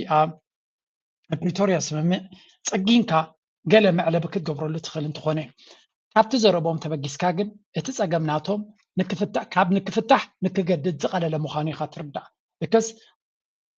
تقارو ابتدي بيتي عطوير لون كم دما قبل علي زلو عند تساقم نابنت اب تقراي هو حاتي تساقم يبلو اب تحتيو دما من اللي يمزل زلو ام حرفانو كلتيوم زوم حيل تازياتهم نتد وشتاوي دحنت ناي ኢትዮጵያ كبيد غيروم زلو يمزل زلو فانو بزخونه يكون منقدي ابتدي ዝግበር ዘሎ ዲያሎግ ዝብልዎ ዘሎ ይሳተፍ የለን هو حد ريجكت غيرو يساتف የለን ስለዚህ እቶም ክልተ ዓበይቲ ሓይልታት ዝበሃሉ ዘለዉ ኣብቲ ዝበሃል ዘሎ ወይ ዘንቅድዎ ዘሎ ዝርርብ ይሳተፉ የለውን ጥራይ ደይኮነሲ ነቲ ስርዓት ካብ ሱሩ መንቁሶም ንከኣልይዎ ከቢድ ዝኾነ ምንቅስቃሳት እዮም ዝገብሩ ዘለዉ ናው እቲ ብልፅግና ናይ ሰላም ሓይሊ ከም ዘይኮነ ካብ ቃላቱ ስምዕዎ የኢትዮጵያ ታሪካዊ ጠላቶችና የውስጥ ባንዳዎች ሀገራችንን ለማዳከም የተነሰሱት ሴራ ሁሉ በህዝባችንና በመንግስታችን ጽናት እየከሸፈባቸው ሲመጣ አሁን ደግሞ አዲስ የመሰባሰቢያና የጥፋት አጀንዳ አድርገው ወደ አልፋሽጋ ዘወር ብለዋል። ይህ አካሄድ ዝም ብሎ የድንበር ስብስብ ሳይሆን ከጀርባው ግዙፍ ስልታዊ ወታደራዊና ኢኮኖሚያዊ ጥቅሞችን ለማስከበር የታለመ ቀጣናዊ የጂኦፖለቲካ ቁማር ነው። ሀገራችን ኢትዮጵያ በተፈጥሮ ሀብቷ እንዳትጠቀም በተለይም የአባይን ወንዝ እንዳታለማና የታላቁ ህዳሴ ግድብ ግንባታን ከነበረበት ውስብስብ ችግር አውጥታ እንዳትጨርስ ለማድረግ ዓለም አቀፋዊና ቀጣናዊ ኃይሎች ያልፈነቀሉት ድንጋይ ያልተጠቀሙት ስልት አልነበረም። ሆኖም ግን የኢትዮጵያ መንግስትና ህዝብ በአንድነት በመቆማቸውና የማይናወጥ ጽናት በማሳየታቸው የታላቁ ህዳሴ ግድብን ግንባታ ከም ትሪእዎም ዘለኹም ዘይተሓሓዝ አርእስቲ እናተሓሓዙ ሕጂ ድማ አልፋስጋ ዝበሃል ከም ትሪእዎ ዘለኹም እዚ ሓደ ስቡሕ መሬት ኣብ መንጎ ሱዳንን ኢትዮጵያን ዘይተወድአ ግድል ዘሎ ዘይተፈትሐ ወይ እውን ህልኽ ዘለዎን እዚ ናይ ኩርሙክ ዘጋጥም ዘሎ ፀገም ጥራይ ደይኮነ ኣብ ላዕሊ እውን እንተኾነ ተልፋስጋ ዝብልዎ ክሳብ ናብ ደቡብ ኤርትራ እውን ዝበፅሕ ስለ ዝኾነ እቲ ጉዳይ እቲ ኣብ መንጎ ኢትዮጵያን ሱዳንን ዘተሓላለኽ ጉዳይ እዩ። ኣዝዩ ስቡሕ መሬት እዩ። ኢንፋክት ነዚ ቦታ እዚ ኢማራት ብፍሉይ ዓይኒ ከም ትጥምቶ እዩ ዝበሃል። ሓደ ካብቲ ኣብ መንጎ ኢትዮጵያን ኣምሓራን ዘሎ ሽግር ከምኡውን እዚ ምዕራብ ትግራይ ዝብልዎ ድራማ ካበይ ዝብገስ ምዃኑ በዚኦም ዝፈልጡ እቲ ምዕራብ ትግራይ ዝብልዎ ዘለዉ ቦታታት መንጢልካ ፌደራል እንዲ ሒዝዎ ዘሎ ንዑ መንጢልካ ሒዝካ ነዚ አልፋስጋ ዝበሃል ዘሎ ድማ ካብ ሱዳን መንጢልካ ወሲድካ ሓደ ዓብዪ ስቡሕ መሬት ንሕርሻ ዝኸውን ቦታ እቲ ፌደራል መንግስቲ ንኢማራት ክረክበሉ ዝኽእል መንገዲ ንምስራሕ እውን ከም ኮንሰፕቲ ይዝረብ እዩ። ስለዚ ነታ ዘላ ፀገም ነቲ ናይ ኩርሙክ ዘሎ ፀገም ገዲፎም ሕጂ ድማ ኣብዚ ናይ አልፋስጋ ምስቲ ናይ ጌርድ ዘሎ ኩነታት ተተሓሒዞም ንመን እዮም ከዝነቕፉ? ቀዳማይ ኣጀንዳ ናቶም ኤርትራ ኣብ ዘላቶ ዘየላቶ እናእተኻ ምስ ግብፂ ዘሎ ዝምድናታት መዓልታዊ ከም መዛረባ ኣጀንዳኻ ንግረ መንገድኻ ድማ ንህወሓት ከም ቀመንፈይ ተብለሎም ኣብኡ ንህወሓት ድማ ኣብ ሕውስ ተብሎ ነቲ ናይ ኒል ዘለካ ፀገም ቀዳማይ ነገር ኣብ ኤርትራ ዘለዎም ዓይኒ ኣብዚ ኤርትራ ዘለዎም ህልኽ ኣብ ኤርትራ ዘለዎም ፅልኢ ኣይ ቲንክ ብዙሕ መግለፂ ዘድልየኩም ኣይመስለንን። እዚ ከቢድ ዝኾነ ቴንሽን ኣሲሮም ከም ዘለዉ ኢና ንርኢ ዘለና። ፅቡቕ እዩ ፀላይኻ ኣነፂሩ ከም ፀልኣካ እሞ ከጥፋእካ ከም ዘልእ ክነግረካ እንተጀሚሩ ነቲ ገርሁ ልቡ ዲሞክራሲ ወይ ፍትሒ ከተምፅእ ክንሕግዘካ ኢና ኢሎ እሞ ደድሕሪ ኣቢ ዞኽዞኽ ዝብል ዘሎ ከርእየኩም እየ ፅንሕ ኢለ ፅቡቅ ዝኾነ መርኣያ እዩ። ምክንያቱ ኦል ዴይ ነው ንሳቶም ዕላማታት ናቶም ተደጋጋሚ ብስውር ዘይኮነ መንገዲ እዮም ዝገልፁልና ዘለዉ። እዚ ምስ ምንታይ ከተሓሓዝዎ ስለ ዘለዎ እዮም ለንቀነ ክልተ ምንቅስቃሳት ተገይረን ኣለዋ ንዓታቶም ኣፀቢቐን ክሕምማ ዝኽእላ ንሳተን ድማ እቲ ሓንቲ ቅድሚ ዝተወሰነ ግዜ ርኢናዮ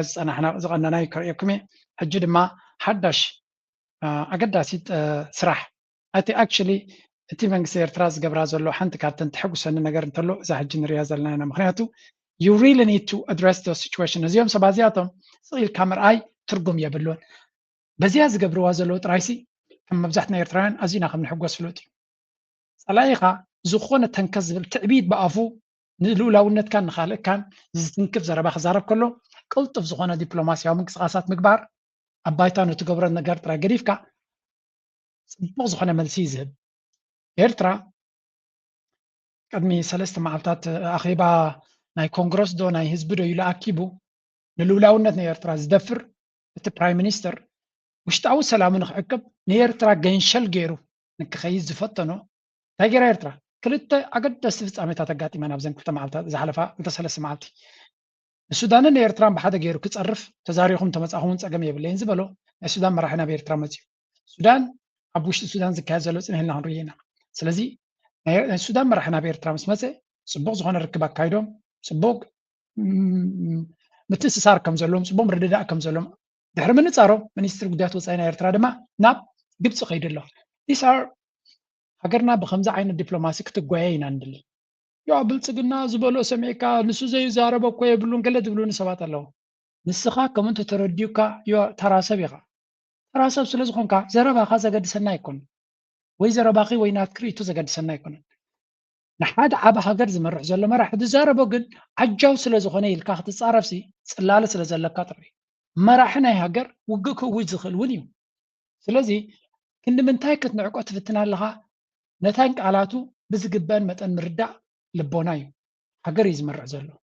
ሃገሩ ክንምንታይ ይመርሓሎ ናብ ጽቡቕ ድዩ ዝመርሓ ዘሎ ናብ ደለማ ድዩ ዝመርሓ ዘሎ ንዑ ዝምልከት ኮይኑ ብዛዕባ ልኡላውነት ከም ዛዕባ ሃገርካን ክዛረብ ከሎ ኣብ ኢትዮጵያ ትቐንዲ ከገድሰካ ዘለዎ ሓደ ናይ ዩቱብ ቻነል ዝበሎ ዘይኮነ መራሒ ናይ ሃገር ዝብሎ ፊልድ ማርሻል ወይ ከዓ ናይቲ ሓለቓ ስታፍ ናይ ሰራዊት ዝብሎ እዚኣቶም ኣገደስቲ እዮም ካብ ልቦም ድዮም ዝብልዎ ዘለዉ ካብ ማዕኮሮም ድዮም ዝብልዎ ዘለዉ ካብ ከብዶም ድዮም ዝዛረብዎ ዘለዉ ንዓና ዘገድስ ኣይኮነን እቲ ዝዛረብዎ ዘለዎ ግን ትርጉም ዘለዎ እዩ ክገብርዎ ድዮም ኣይገብርዎን ካላርሲ ስለዚ ኤርትራ ነቲ ዝብልዎ ዘለዉ ኣት ፌስ ቫልዩ ከምታ ዘላታ ሰሚዕካ ብትሕቲ መጋረጃ ትገብረ ምንቅስቃሳት ከም ወትሩ ዝረአየ ምንቅስቃሳት ዲፕሎማስያዊ ጽሑፍ ድዩ ወይ እውን ዲፕሎማስያዊ ርክብ ምግባር ኣገዳሲ ስለዚ እዛ ትግበር ዘላ ሓንቲ ካብተን ኤርትራ ኩሉ ግዜ ስቴትመንት ክትበሉ ትኽእል ወይ ምንቅስቃሳት ክትገብረሉ ትኽእል ንብልፅግና ድማ it just gets into their skin ፍርፍር ተብሎም ነገር እንተላ ኤርትራ ምስ ግብፂ ርክብ ክትገብር ከላ እያ ከምታ ንዓና ከቆጥዑና ክሕርቁና ዝገብርዋ ከምኣ ጌርካ ፍርፍር ተቢልካዮም ድማ ሕጉስ ንብልህና ማለት እዩ ፈላይኻ ክዕርቃካ ከቆጥዓካ ከዳኸመካ መሽፍትን ንስኻ ድማ ቤላ ጌርካ ተማልሰሉ so Egypt and Eritrea raised the security pact the littoral state only stands መጀመርያ ቀይ ባሕሪ ከቢድ ዝኾነ ብድሆ ገጢሞ ኣሎ በዚ ናይ ሑቲ ክገብሮ ዝኽእል ዝበሃል ዘሎ ንግብፂ ከቢድ ነገር ክኸውን ይኽእል እዩ ኣሜሪካ ድማ ንግብፂ ሃየ ተጓየይ ክብሏ እዩ ኤርትራ ግን ከም ወትሩ this is not our problem ንዓና directly ንበይንና affect ክገብረና ዝኽእል ፀገም ኣይኮነን ስለዚ ሑቲ ከምዚ ገይሮሞ ሑቲ ከምዚ ገበሮ እቲ መንግስቲ ዝኾነ ቃል ኣይውፅን እዩ በዚኣ ድማ የመስግነ ናይ ሑቲ ፀገምና ኣይኮነን ኣብዘይ ፀገምና ዘይ ምታብ ድማ ልቦና እዩ So, exclusive control. Egypt and Eritrea declared that the Red Sea security and governance are the exclusive responsibility of the coastal littoral states. ቀይ ባሕሪ መምሕዳር ነተን ኣብ ቀይ ባሕሪ ዘለዎ ሃገራት ጥራይ ዝምልከት እዩ ሑቲ ኣብቲ ሃገር ኣብቲ ቦታ እቲ ዘሎ ስለ ዝኾነ ገማግም ባሕሩ ንዑ ዝምልከት እዩ እንታይ ክገብር እዩ ንዑ ዝምልከት እዩ ስለዚ ንዑ of course ነቲ ኢንተርናሽናል ባዲ ንክዓፅዎ ፅቡቅ ኣይኮነን ኢልካ ክትምጉት ትኽእል ኢኻ ግን ቁርብ ትለይን ውሽጢቱ ተይልካ ድማ እቲ ምክንያት ዝህቦም ዘሎ መን ምዃኑ ንፈልጥ ኢና ስለምንታይ ከም የጋጥም ከም ዘሎ projection of Ethiopia they explicitly rejected attempts by non-littoral countries referring to ስለዚ ንኢትዮጵያ ትገብሮ ዘላ ዕንደራ ይኹን ካልእ ኣብኡ ከሎ ቃል ብቃል እውን ጠቂሶም እዚ ዕንደራ እዚ ከብቅዕ ኣለዎ ብምባል መልሲ ሂቦም ኣለዉ ስለዚ እዚ እውን ንዓና ዘገድስ ነገር እዩ ምክንያቱ ሓደ ካብቲ ነቲ ብልፅግና ዝገብሮ ዘሎ ዕንደራ ኣብ ጎንና ኮይኑ ፅቡቅ ዝኾነ መልሲ ክቦ ዝፍትን ሓይሊ መሻርክትና ንዓና ከም ሓደ ኣገዳሲ መሻርክቲ ድማ ኢና ክንሪኦ ዘለና ስለዚ at the end of the day እንታይ ይገብሩ ሳቶም ወይ እንታይ ይብሉ ንዓታቶም ዝምልከት ኮይኑ ኩሉ ግዜ ብኸመይ ዓይኑ ክንሪኦም ኣለና ንዓና ዝፀሉ ነገር ክሳብ ዝኾነ ቅልጡፍ ዝኾነ መልሲ ብምሃብ ሰጥለጥ ከተብሎም ምኻል እውን ልቦና እዩ ኣብዚ ሓለፈ እውን ትዝክርዎ እንተኮይንኩም ግብፂ ምስ ሶማልያ እውን ፅቡቅ ናይ ማሪታይም ዝርርብ ትገብር ነይራ ታሳሰይቲ ነጥቢ ድማ ቀፃላ ግብፂ ክብልዋ ከሎ ደስ ትብለና ብንተላሰ sovereignty first ልኡላውነት ቀዳምነት Egypt reaffirmed its full support for Eritrea's territorial integrity and national unity እዚያ ዘረባ እዚያ ፍጹም ሕርኽርኽ ትብል ነገር የብላ ብልፅግና ልኡላውነት ናይ ኤርትራ ቀፃላ ምልክት ሕቶ ዝእቱ ስራሕን ተግባራትን መደረን የስምዓሉ ግብፂ ድማ ብተደጋጋሚ ልኡላውነት ናይ ኤርትራ ዘይድፈር ነገር እዩ ሙሉእ ደገፍ ንልኡላውነትን ግዛእታዊ ሓድነትን ሃገራዊ ሓድነትን ናይ ኤርትራ ጠጠው ንብል እዮም ዝብሉ ዘለዉ ነዚያ ዝብለና ንዓና ድማ ኩሉ ግዜ truly a good friend እጂ እዛ ነገር እዚኣ ለንቀን እንታይ ትብል ዘረባ መፅያ ከላ እያ ትመፅእ ዘላ ናይ ኢማራት ቀፃሊ ምሳቶም ይራኸብ ከም ዘሎን ገለ ነገር ይትንኩል ክህሉ ከም ዝኽእል ዘንፍት ዘረባታት ኣብዚ ናይ ሚድያታት ናይ ኤርትራ ሰመቀኒ ኣነ ግን እንታይ ኢለ ግብፂ ናቱ ኣጀንዳ ኣለዎ ናቱ ረብሓ ኣለዎ ናይ ግብፂ ቁፅሪ ሓደ ናይ ሴኪሪቲ ፀገም ናቱ ኒል እዩ ካልኦት ኣለዎ ናይ እስራኤል ገለ መለ ክትብል ትኽእል ኢኻ ኣለዎም እዩ ካልኦት ጉዳይ ናይ ማይ ግን ቁፅሪ ሓደ ፕራዮሪቲ ናቶም እዩ ዳይሬክትሊ ኣቢ ኣንፃሮም ኮፍ ኢልላ ዘሎ ጉዳይ ኣቢ ድማ ኣብዘን ዝሓለፈ መዓልታት ሰለስተ ካልኦት ዲጋታት ክገብር ከም ዝኽእል ሓሳብ ወፂኡ ይቐኒ እዩ ዝብል ግብፃውያን ዓበድበድ እያ ትሂቦም ዘሎ again ምስ ኤርትራ ዘለዎም ዝምድና ክሕይሉ ኤርትራሲ ተድልዮም በር ኤርትራ ትደልዮም ሃገር ኣይኮነትን ኦፍኮርስ መሻርክቲ የድልየና እንዲ ግን ኤርትራ ብዘይ ግብፂ ክትነብር ትኽእል ብርግፅ ነቢራ እያ ቃልሲ ናታ ብዘይ ግብፂ ነይሩ እዚ ሕጂ ዝነበረ መኸተውን በይኖም ነይሩ ስለዚ ምስ ግብፂ ተኾንካ ፅቡቅ ሽርክነት ተደየለ ድማ ኤርትራ ብነብሳውን ክትመሓደር ትኽእል እያ ግብፂ ግን ንኤርትራ ትደልያ እያ ንብሎ ዘለና ኢና ማሪታይም ሊንክ activation of a new maritime transport ተደጋጋሚ ዝገብርዎ ዘለዎ እዩ ኣዚ ኣፎም ሲብል እዮም ግን ክግበር ዳ ይድም ጌርና ኣሎ እምበር ፕራይቬት ሴክተር ኢንቨስትመንት ኣብቲ ፕራይቬት ሴክተር እውን ኢንቨስት ክገብሩ ከም ዝኽእሉ እዩ ዝንገር ዘሎ ናሽናል ሴኩሪቲ ኤክስፓንሽን ናሽናል ሴኩሪቲ ለንስካ ግብፂ ነዚ ቀርኒ ኣፍሪቃ ከም ኣካል ናይ ናሽናል ሴኩሪቲ ጌራቶላ ሓንቲ ከስማዓኩም በዓላቶም ዝብልዎ ዘለዉ እዩ ክልተ ባ ሓንቲ ጉዳይ ናይ ገርድ እሞ ኣሜሪካ ኢዳ ክትእቱ ምዃና ስለ ዝንገር ዘሎ እዩ ዝሓጎስ ገፁ እዚ ጽንደማ የዘራርብ ኣሎ ኣሜሪካ ንድርድር ዳግማይ ኣብ ጉዳያት ሕዳስ ግድብ ምሕያል ኣብ ትደፍኣሉ ዘለዋን ኢትዮጵያ ኣብ ልዕሊ ግብፂ ብዛዕባ ግድብ ሕዳስም ተረርቲ ነቐፌታት ተቕርብ ከም ዘላ እዩ ዝግለጽ ዘሎ ኢትዮጵያ ኣብ ዙርያ ዓብዪ ግድብ ሕዳስ ኢትዮጵያ ንዊሕ እዋን ፀንሕ ምስሓብ ኣብ ልዕሊ ግብፂ ነቐፌታታ ኣሒላ ኣላ ካይሮ ንመራሕቲ ኣዲስ ኣበባ ናይቲ ፕሮጀክት ጉጉይነት ክትከራኸር እንተላ ኣሜሪካ ድማ ኣብ መንጎ ክልቲን ሃገራት ደው ኢሉ ዝፀንሐ ድርድር ዳግማይ ንምትንሳእ ዲፕሎማስያዊ ፃዕርታት ኣብ እተሓይሉ ዘላ እዋን እዮም እዚ ዳሕራዋይ ምልውዋጥ ነቐፌታት ኣዲስ ኣበባን ካይሮን መንግስታዊ ማዕኸና ዜና ኢትዮጵያ ኣዲስ ኣበባ ነቲ ኣብ ሰማያዊ ኣባይ ኣብ ብር ናይል ዘሎ ግድብ ሕዳስም ምምላእን ምዝዋር ብሓደ ወገን ስጉምቲ ወሲዱ ዝብል ግብፂ ብተደጋጋሚ ዝገልጽ ተኸታታሊ መግለፂታት ብስፍሓት ትነቕፎ እያ ዘላ ኣባል ባይቶ ወከልቲ ህዝብታት ኢትዮጵያ መሓመድ አልራሩሲ ኣብ ግብፂ ዘቕረብዎ ክስም ነቲ ታሪካዊ ክውንነት ኢሉ ዝገለጾም ዝተመስረተ መትከላት እግራዊ ሕጊ ከምኡን ልምዓታዊ መስራት ላዕለዎት ሃገራት ተፋሰስ ኣባይም ዕሽሽ ዝብል ምዃኑ ገሊፆም ካይሮ ነቲ ግዜኡ ዝሓለፎ ስርዓት ብሕታዊ ምቁፅፃር ኣባይ ክትዕቅቦ ትደልላ ክብሉ እዩ ወቂሶም ማዕከን ዜና ኢትዮጵያ ብናይ ሕጊ ምሁር ኣቶ ሃይለማርያም ዝተፅሓፈ ናይ ርእቶ ፅሑፉን ዝሕተመ ኮይኖም ግብፂ ኣብ ባይቶ ፀጥታ ሕብረት ሃገራት ሓዊሱ ኣብ እግራዊ መድረካት ሓደ ወገናዊ ዝብል ቃል ብቐፃሊ ተቐይሞም እግራዊ መርገፂ ኢትዮጵያን ምድኻም እያ ትንቀሳቐስ ዘላ ኢሉ እዚ ዝተሓደሰ ውጥጥ ቃላት ኣብ መንጎ ግብፅን ኢትዮጵያን ዋሽንግተን ነቲ ኣብ መወዳእታ 2024 ጀሚሩ ተቋሪፁ ዝፀንሐ ድርድር ዳግማይ ከተበራብሮ ኣብ ትፅዕረሉ ዘላ እዋን እዩ ግብፂ ነቲ ኢትዮጵያ ንምምላእ ኣሰራርሓ ዓብዪ ግድብ ሕዳስ ኢትዮጵያ በይናዊ ብምባል ንመስርሓ ዓለምለኻዊ ሕጊ ዶናልድ ትራምፕ ካብ ድራማታት ክወፅእ ስለዘይከኣለ እምበር ነዚ ጉዳይ ናይ ግብፅን ኢትዮጵያን ብፍላይ ናይቲ ገርድ ጉዳይ ኢዱ ክእትወሉ ምዃኑ እዩ ዝንገር ዘሎ ነዚ ስለ ዝፈልጡ ዘለዉ እንታ ብልፅግና ዝብልዎ ዘለዎ ስሙ አሁንም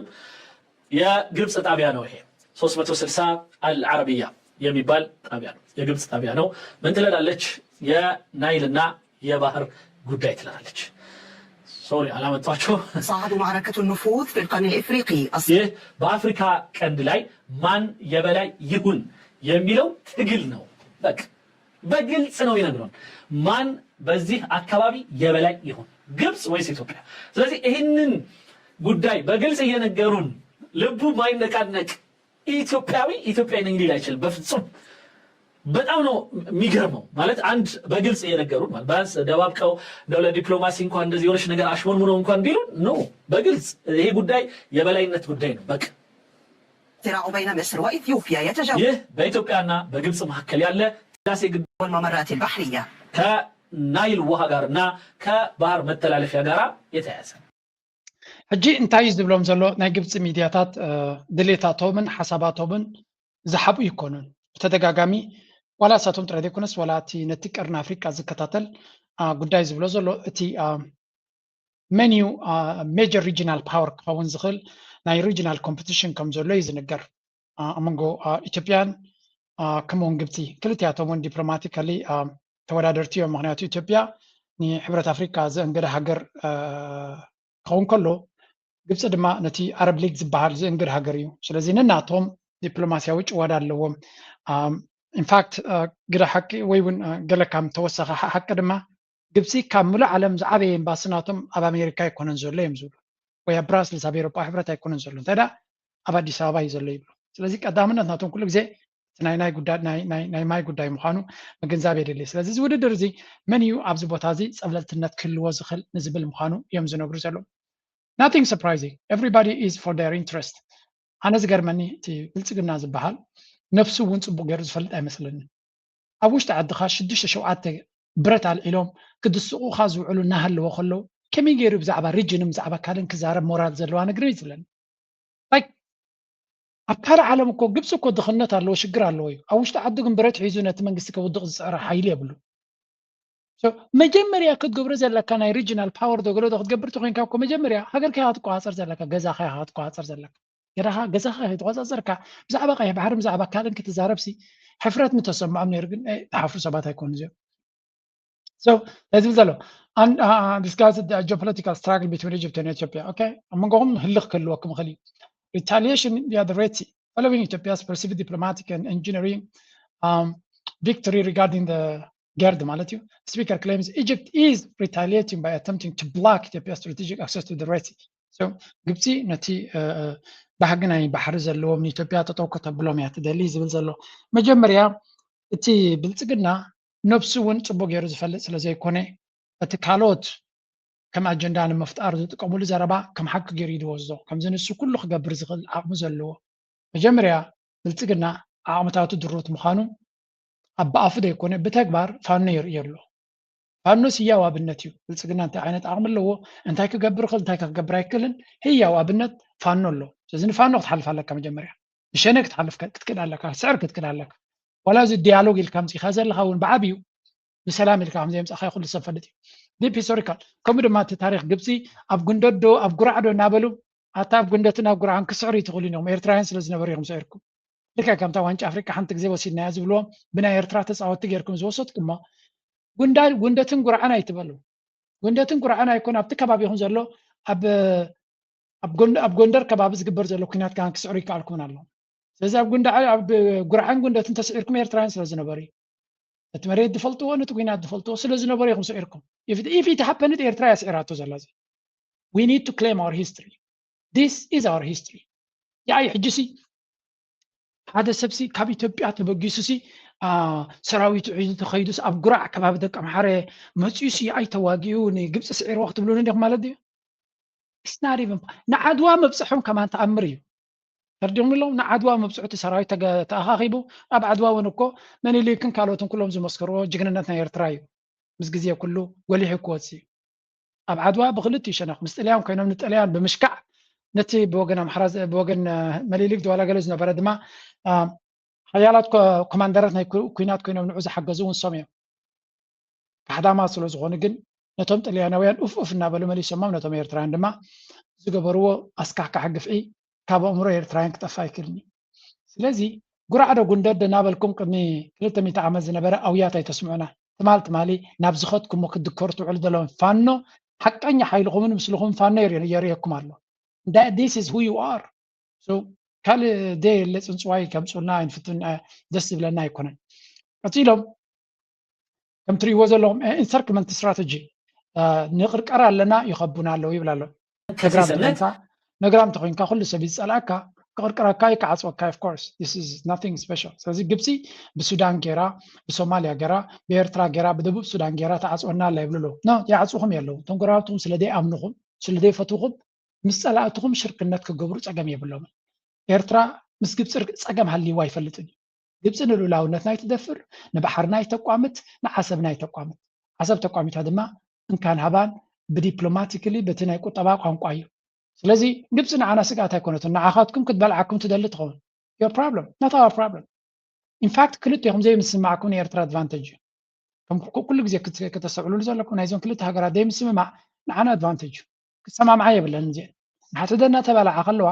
ንክልትየን ተኺልና ንክልትየን በቃ ምሳኻ ኣለኹ እናበልካ እቲ ዝመፅእ ወለዶ ኣነ ከመይ ዝብለኩም ናይዞም ኩናት ንዓና ኢሞሽናል ክምልከተና ዝኽእል ጉዳይ ኣይኮነን ንሓትዕዶም ክባልዑ ደልዮም It's their problem. It's not our problem. ኤርትራ ኣብዚ ጉዳይ እዚ ዝበፅሓ የለን እሶም ክሰማምዑ ስለዘይክእሉ ዝፍጠር ዘሎ ፀገም ናታቶም ሽግር ንዓና ሽግር ክኸውን ኣይክእልን እዩ ኣይነፍቅድና ድማ ግብፅን ኢትዮጵያን ክዕረቑ ይደልዩን እዮም ን200 ዓመት so be it. This is not our problem. ኤርትራ እያ ተርዲኹምኒ እንጂ ብልፅግና ፈንጠርጠር ተይሉ ምስ ግብፂ ኢና ሽርክነት ንገብር ኖርማል ሽርክነት ደይኮነኻ ዓሚቕ ሽርክነት ምስ ግዜ ድማ ወተሃደራዊ ሽርክነት ተገይሩሎ እንዲ ዝበሃል ዘሎ ግን ኣብ ባይታ ዓው ዝበለ ቋንቋ ክንሰምዖ ኢና ንደሊ ኣብ ዓሰብ ዲ ኣብ ካልእ ምስ ኤርትራ ሓበራዊ ወተሃደራዊ ልምምድ ሓበራዊ ወተሃደራዊ ፅምዶ ከም ኔቶ ዓይነት ስምምዕ ኢንፋክት እቲ ኣብ ኣስመራ ዝተፈራረመ ኤርትራን ግብፅን ሶማልን ናይ ስሉሳዊ ኪዳን ዝገበርዎ ከምኡ እዩ ዝብል ናይ ሓንቲ ሃገር ልውላውነት ተተንኪፉ ናይ ካልኦት ሃገራት ከም ዝተከንፈ ኢደን ንክእትዋ እዩ ዝብል ስለዚ ከምዚ ናይ ኔቶ እዩ ንሓንቲ ሃገር ምጥቃዕ ንሰለስቲአን ከም ምጥቃዕ እዩ ጀስታ ከምኡ ኢላ ኤርትራ ማርኬት ክትገብሮ ወይ ከዓ ኣድቨርታይዝ ክትገብሮ ስለዘይደለየት እምበር ከምኡ እዩ ስለዚ ናይ ኤርትራ እንተተንኪፍካ ንግብፂ ከም ዝተንከፍካ ንሶማልያ እንተተንኪፍካ ድማ ናይ ኤርትራ ከም ዝተንከፍካ እዩ ነይሩ ሶማልያ ባዕሉ ሸተት ኢሉ ከይዱ ኣሎ ክመለስ ዘይምለስን ካሊእ ምስ ሱዳን ዘሎ ኩነታት ግን እሱ እዩ ዘንፀባርቐልና ዘሎ ስለዚ ሕጂ ድማ ኣብታ ፅምዶ ትግራይ ዝበሃልካ ከኣቱ ይደሎ ኣሎ ፋይን ትግራይ ክትመፅእ ዘለኻ ኦኬ we have no problem ፋኖ ክትመፅእ ዘለኻ ኦኬ we have no problem everybody come ኩላኻትኩም ክትመፅእ ትኽእሉ ኢኹም ጥራይ ውሽጣዊ ጉዳይኩም ንዓኻትኩም ዝምልከት ኮይኑ ስለዚ እንታይ እዮም ዝብሉ ዘሎ እዚ እቲ ኢትዮጵያ ኣብ ነፍሲ ወከፍ ቦታ ውግን ጎረ ውግን ዘለዎ زي جبت خاطر تمتنالا جبت وانت متنالا سودان تمتنالا ام زبل زلو جنرالي كتري وخلهم اتا ايثيوبيا تبعال مس نفسها سلام زي بالله هاجر مس نفسها رقات زي بالله نتግራይ كتحرم تفتن نام حرا كتطف ابام حرا تقالوا سلام زلو غير مسلكم بين شانغول كمو اب غامبيلا كمو everywhere there is a problem زي ኤርትራ ኣብዚ ጉዳይ እዚ ጉዳይና ይኮነን ግን ከይፈተናቱ ትውና ስለ ዘለዎም ርግጽ እቲ ኩነታት ምክትታል ዘድልዮ እዩ ጎኑ ካልይቲ ፀርፀር ተብሎም ዘለኻ እዚያ ኣፈወርቅም ንዝሓለፈ እግራዊ ዲፕሎማሲያዊ ፀውጢ እናወስኸ ኣብ ዝኸደሉ ዘለዋን ኣብ ወንበር ላዕለዋይ ቤት ምክሪ ስግግር ሱዳን ጀነራል ዓብድልፈታሕ አልቡርሃን ናብ ርእሰ ከተማ ኤርትራ ኣስመራ ከይዶሎም ልኡኽ ጀነራል አልቡርሃን ኣብ ኣስመራ ኣብ ዝዓለበሉ እዋን ጉዳይ ፕሮቶኮል ኣቪሽን ጥራይ ዘክረም ምልክት ናይቲ ዞባ ንዓበይ ዝኸይ ዘለዎ ወተሃደራዊ ምሕዝነት እውን ተራእዮም ወዲ 80 ዓመት ፕሬዚደንት ኤርትራ ኢሳያስ ኣፈወርቅም ንዝሓለፉ 3 ዓመታት ምስ ሓይልታት ቁልጡፍ ደገፍ RSF እናተዋግአ ከም ፀንሐም ኣገራዊ ሰራዊት ሱዳን ብፅኑዕ እናደገፈ ከም ዝኾነ ዝተፈላለዩ ፀብፀባት ዘመልክቶም ሚኒስትር ዜና ኤርትራ የማነ ገብረ መስቀል ኣብ ማሕበራዊ መራኸቢታት ክልቲኦም መራሕቲ ኣብ ክልቲኣዊ ዝምድናታት ህልው ቅልውላዊ ሱዳን ከምኡውን ኣብ ዞባዊ ጉዳያት ሰፊሕ ዘተም ከም ዘካይዱ ገሊፆም እዚ ርክብ ክልቲኦም መራሕቲ ድሕሪ ምጅማረት ኩናት ካብ ዘካይድዎ ተኸታታሊ ብምኽኻር እቲ ዳሕረዋ እዮም ይኹን እምበር ዑደት አልቡርሃን ናብ ኣስመራ ብፍሉይ ኣይነበረን ብከቢድ ፖለቲካዊ ፀቕጢ ማሕበረሰብ ዓለም ዝተደገፈ እዩ ሓላፊ ሓይልታት ምክልኻል ሱዳን ዝኾነ ጀነራል ጉጅለ 7 ማለት እውን G7 ኢንዱስትርያዊ ሃገራት ሕብረት ኣውሮፓን ሃገራዊ ሰራዊት ሱዳን ሓይሊ ቁልጡፍ ምላሽ RSF መሻርክቲ ዕጡቃት ጉጅለታትን ብቁልጡፍ ተፃቦታት ደው ኣቢሎም ናብ ቀታዊ ድርድር ክምለሱ ኣብ ዝፅዋዕሉ መዓልቲ ናብ ኣስመራ ተጓዒዙ ዘሎ ጀነራል አልቡርሃን ማሕበረሰብ ዓለም በአልቡርሃን ዝምራሕ ሰራዊት ሱዳን ንጹር መልእኽቲ ይሰሪዱ እቲ ኩነታት ንምጉዳል ንዝቐርብ ፃውዒታት ሰላም ተደጋጋሚ ምንጻግን ምሕሳምን ደው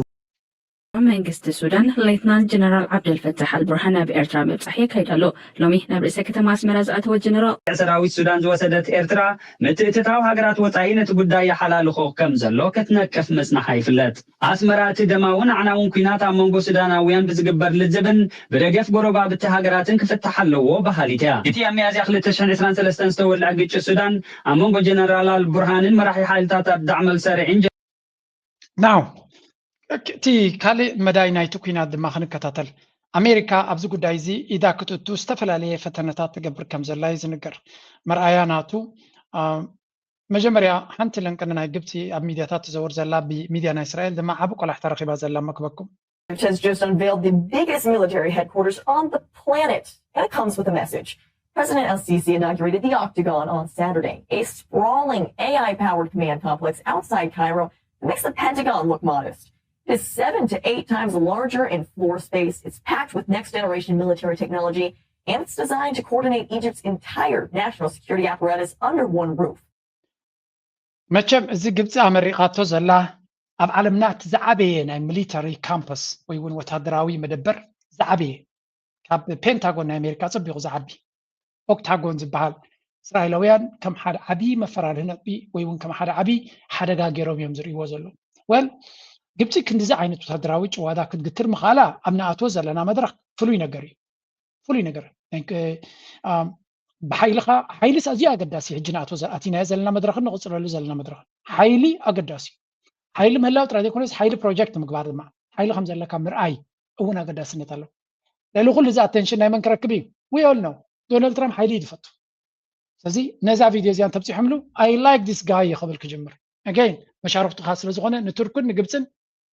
ንክልቲኦም ፍሉይ ፍቅሪ ከም ዘለዎም እዩ ዝንገር ከምኡውን ንስዑድያ ስለዚ እዚ ሓደ ካብቲ እስራኤል ኡይ ዘብላ ዘሎ እዩ ክልተ ነገራት ከሪእ Designed to coordinate Egypt's entire national security apparatus under one roof. But it was what Sisi said during the ceremony that raised eyebrows regionally. Dressed in full military uniform for the first time in over a decade, he declared there will be no popular normalization without a just peace ending the occupation. He's obviously referred to Israel. And it's a pointed signal that while Egypt's 1979 peace treaty with the Jewish state remains intact, public level ties are going nowhere fast. So, ከም ትሪእዎ ዘለኹም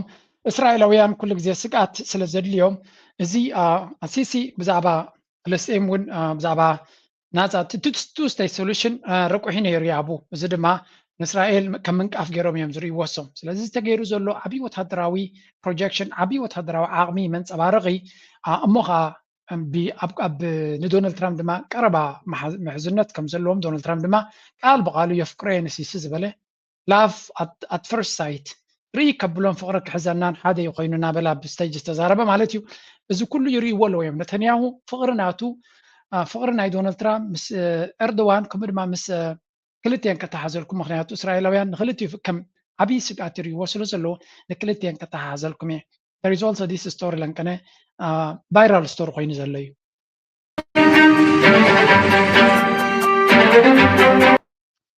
ኣብ ኔቶ ዋዕላ ናቶ ኣበይ ገይሩ ነይሩ ኢልና ነርና ኣብ ቱርኪ ፕሬዚደንት ናይ ቱርኪ ንኩሎም ቶም ኣብ መፅኦም ዝነበሩ መራሕቲ እንታይ ህያብ ሂቦም ነዚኦም ናይ መራሕቲ ናይ ኔቶ ትሪኦም ዘለኹም እዞም መራሕቲ እዚኦም እንታይ ህያብ ሂቦም መስለኩም ሽጉጥ ሽጉጥ እንታይ ትመስል ረይዋ ኣብዚ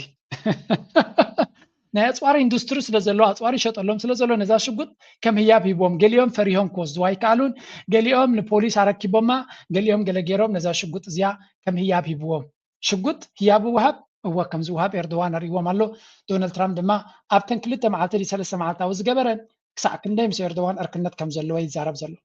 F-35 ክሸጠሉ ከም ዝደልን እገዳ ከልዕለሉ ከም ዝደልን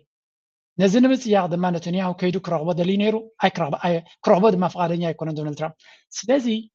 ናይዚ ንሪኦ ዘለና ዶናልድ ትራምፕ ፍሉይ ፍቅሪ ምስ ኤርዶዋን ናይ ቱርኪ ዝገብሮ ዘሎ እስራኤል ድማ ከም ሓደ ዓብይ ስጋት ድሪዎ ዘሎ እንታይ ትርጉም እዮም ዝብሉ ዘሎ ወነ ሸውዩ a little bit بزعبة نيتركيا معبالن. This was very on brand, and ironically, the two biggest problems internally challenging the NATO, Turkey and Trump, had taken center stage at the NATO summit. And that's where the story becomes global. You see, Turkey's geopolitical game plan becomes 10 times stronger with Trump by its side. So Trump, NATO, F-35s, Syria, Israel, Saudi Arabia, and more. تركو كم تريو زلهم زي إردوان كم لومي متشي ويفلتني كم لومسي سنترال بوتا حيزا يفلتني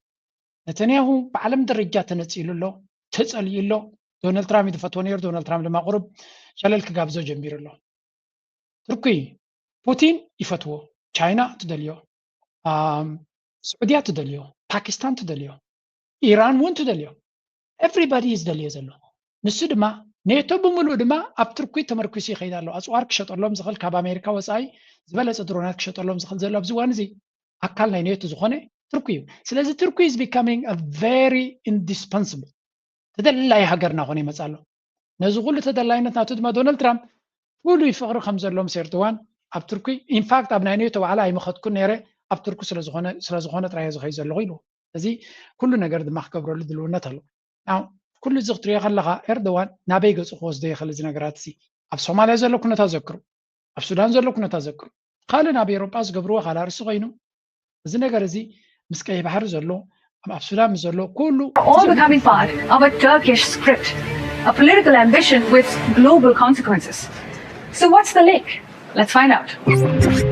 The tone before Turkey even entered the frame. Trump used the opening day of the summit to revive a fight most of Denmark's hand. Briefly, he also floated using the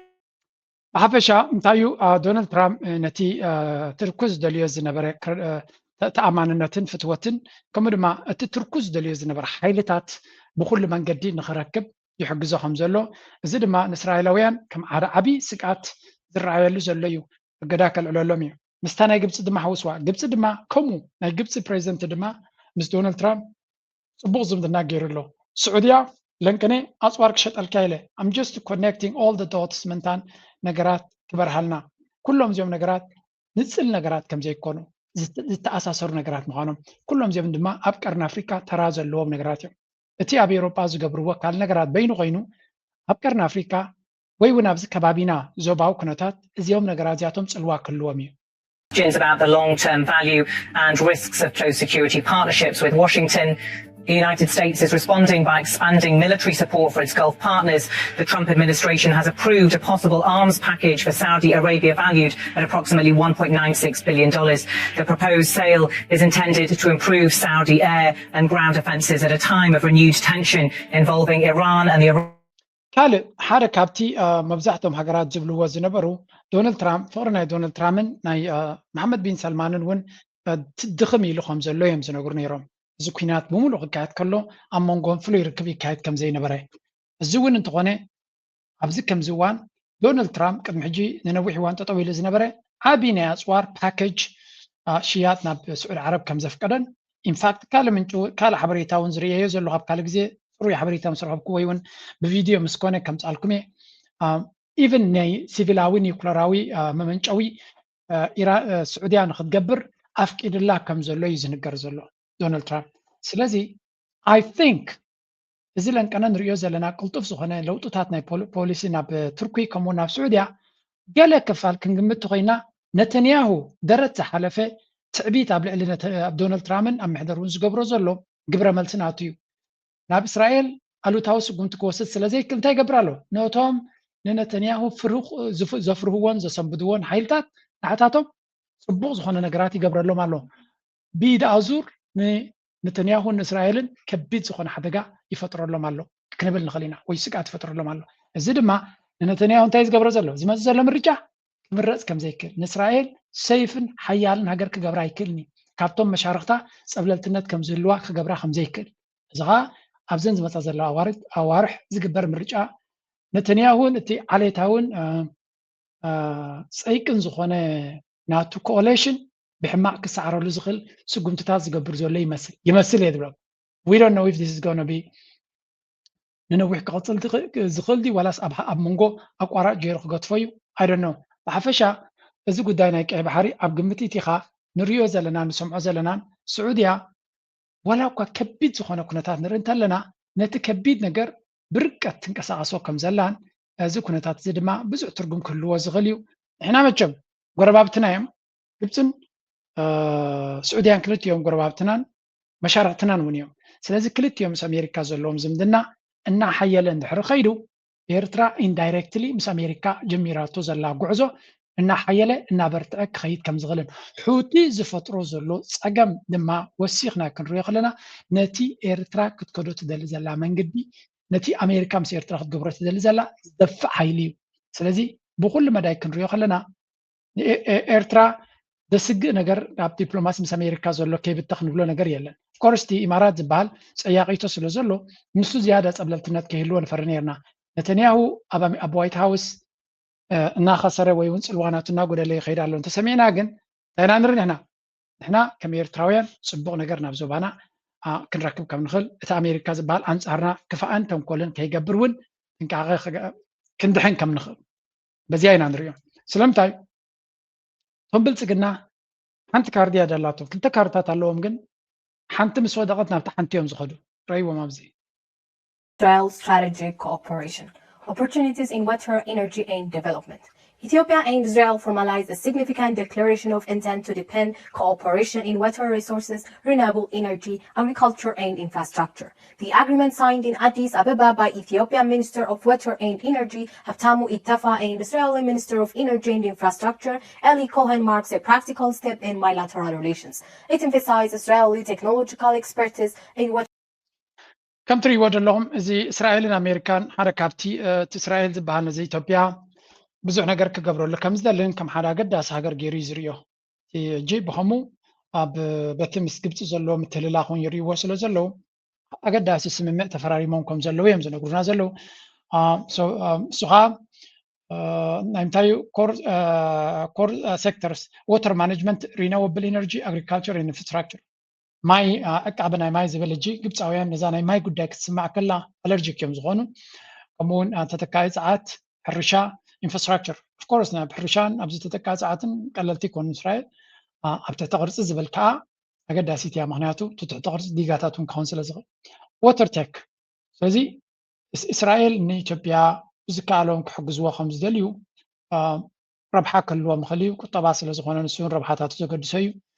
ብዙሕ ቡን ካብ ኢትዮጵያ ዝወስድ እዩ ኢንፋክት ንቁጠባ ናይ ኢትዮጵያ ኣገደስቲ እዮም እቶም እስራኤል ዝበሃል ብዙሕ ኢምፖርት እዩ ዘለዎም ፅቡቕ ንግዲ እዩ ዘለዎም ግን ኩሉ ግዜ ናይ ቀይ ባሕሪ ኣጀንዳታት ናቶም ክትሪኦ ከለካ እቲ ኢትዮጵያ ዝበሃል ከም ሓደ ተወሳኺ ካርዲ ናይ እስራኤል ገይሮም እዮም ዝጥቀምሉ ከምኡ ድማ እቲ ኢትዮጵያ ዝበሃል እቲ እስራኤል ዝበሃል ብዙሕ ዲፕሎማስያዊ ሽግራት ንኸይመፆም ዝኽልክለሎም ሓይሊ ገይሮም እዮም ዝርእይዎ ኣጋይን ኩላቶም እዚኦም ነገራት እዚኣቶም ብቕልጡፍ ኣብ ዝቀያየሩሉ ዘሎ ኤርትራ ነቲ ኩነታት እናንበበት ዘድሊ ስጉምቲ እናገበረት ክትከይድ ጥራይ ዘለዋ እዚ በዚ ዓይኑ ክንሪኦ ከለና ናይ ሕቲ ምንቅስቃሳትን መጠንቀቕታን ኣብዚ ከባቢና ነቲ ቀይ ባሕሪ ዝነበረ ነቲ ናይ ቀርኒ ኣፍሪካ ዝነበረ ኩነታት ተወሳኺ ካርዲ ዋይልድ ካርዲ ኮይኑ መፅዎ ነገራት ንኽቕየሩ ቅልጡፍ ዝኾነ ለውጢ ንኽግበር ብዙሕ ድፍኢት ይገብር ከም ዘሎ እዩ ዝንገር ኤርትራ ድማ ብዝከኣላ ነቲ ኩነታት ንረብሓ ክትጥቀመሉ ክትጓየ ግድን እዩ ከምኡ ድማ ክግበር ዝግባእ ባህልቲና ናብ ሱዳን ንስገር Witnessing some of the worst types of violence, harm to civilians, and the continued escalation of drone warfare and airstrikes that are causing significant damage to humanitarian and civilian infrastructure and hindering humanitarian assistance. The conflict in Sudan has also seen some of the worst types of fighting and violence that humanity has experienced. ኣሜሪካ ኣብ ጉዳይ ናይ ሱዳን ተገዳስነት ከም ዘለዋን ሓይሊ ሓልዮት ከም ዘለዋን ከተምስል እያ ትፍትን but so far ክንሪኦ ከለና ኣብ ጉዳይ ናይ ሱዳን ሓደገኛ ኣስተዋፅኦ እምበር ፅቡቅ ኣስተዋፅኦ ከም ዘይብላ ርኢና ኣለና ግን ነቲ ጉዳይ ናይ ሱዳን ጣልቃ ክእቶን እቲ ኩነታት ናብ ርቃት ገፁ ንክኸይድ መፅንታ ይገብሩ ከም ዘለዉ እዩ ዝመስል but I don't believe it. I think ናይ ኣሜሪካ ፀያቂ ተራ ከም ዘሎ ኣብቲ ጉዳይ እቲ ምርዳእ የድሊ ኮይኑ ተሪፉ ግን እቲ ጉዳይ ናይ ሱዳን again ከም ሓደ ዓብይ ኣጀንዳ እዩ At levels of our government, the case is being made and pressure is being applied to relevant parties. በኤርትራ በኩልም በሱዳን በኩልም ወጣቶች እየተሸጡ እንዳለ አሁን በሁሉም የሚታወቅ ጉዳይ ነው። እኛ ወጣቶች አሁን ባስገዳጅ ያላመነበት ጦርነት ድጋሜ ወደ ጦርነት አንገባም የሚል የወጣቱ እጅግ ስትራግል እያደረገ የጦርነት ነጋዴ የሆነው ልጆቻቸውን አይሞቱም። የትግራይ ወደ ጦርነትም በግድ ትግራይ ድረስ እየመጣ መንግስት የሰላም ከባሪ ያጣን በትግራይ ውስጥ አባት ማጥ ከም ትሪእዎ ዘለኹም እዚ ብበዓል ጻድቃንን ረዳን ዝተወደበ ተቃውሞ ወይ ሰላማዊ ሰልፊ እዩ እዚ ድማ ተጋሩ ንዓቢ ድሌቱ ንክገብር ናብ ትግራይ ገፁ ቀይሕ መብራህቲ ቀጠልያ መብራህቲ ይውልዕሉ ከም ዘለውን ይልምንዎ ከም ዘለውን ፅባሕ ኩናት ታዊጁ ተጋሩ ስለ ዝሓተቱንን ናይ ተጋሩ ድሌታት ንኸማልእ እየ ዝገብሮ ዝነበርኩ እዩ ዝብል ዘሎ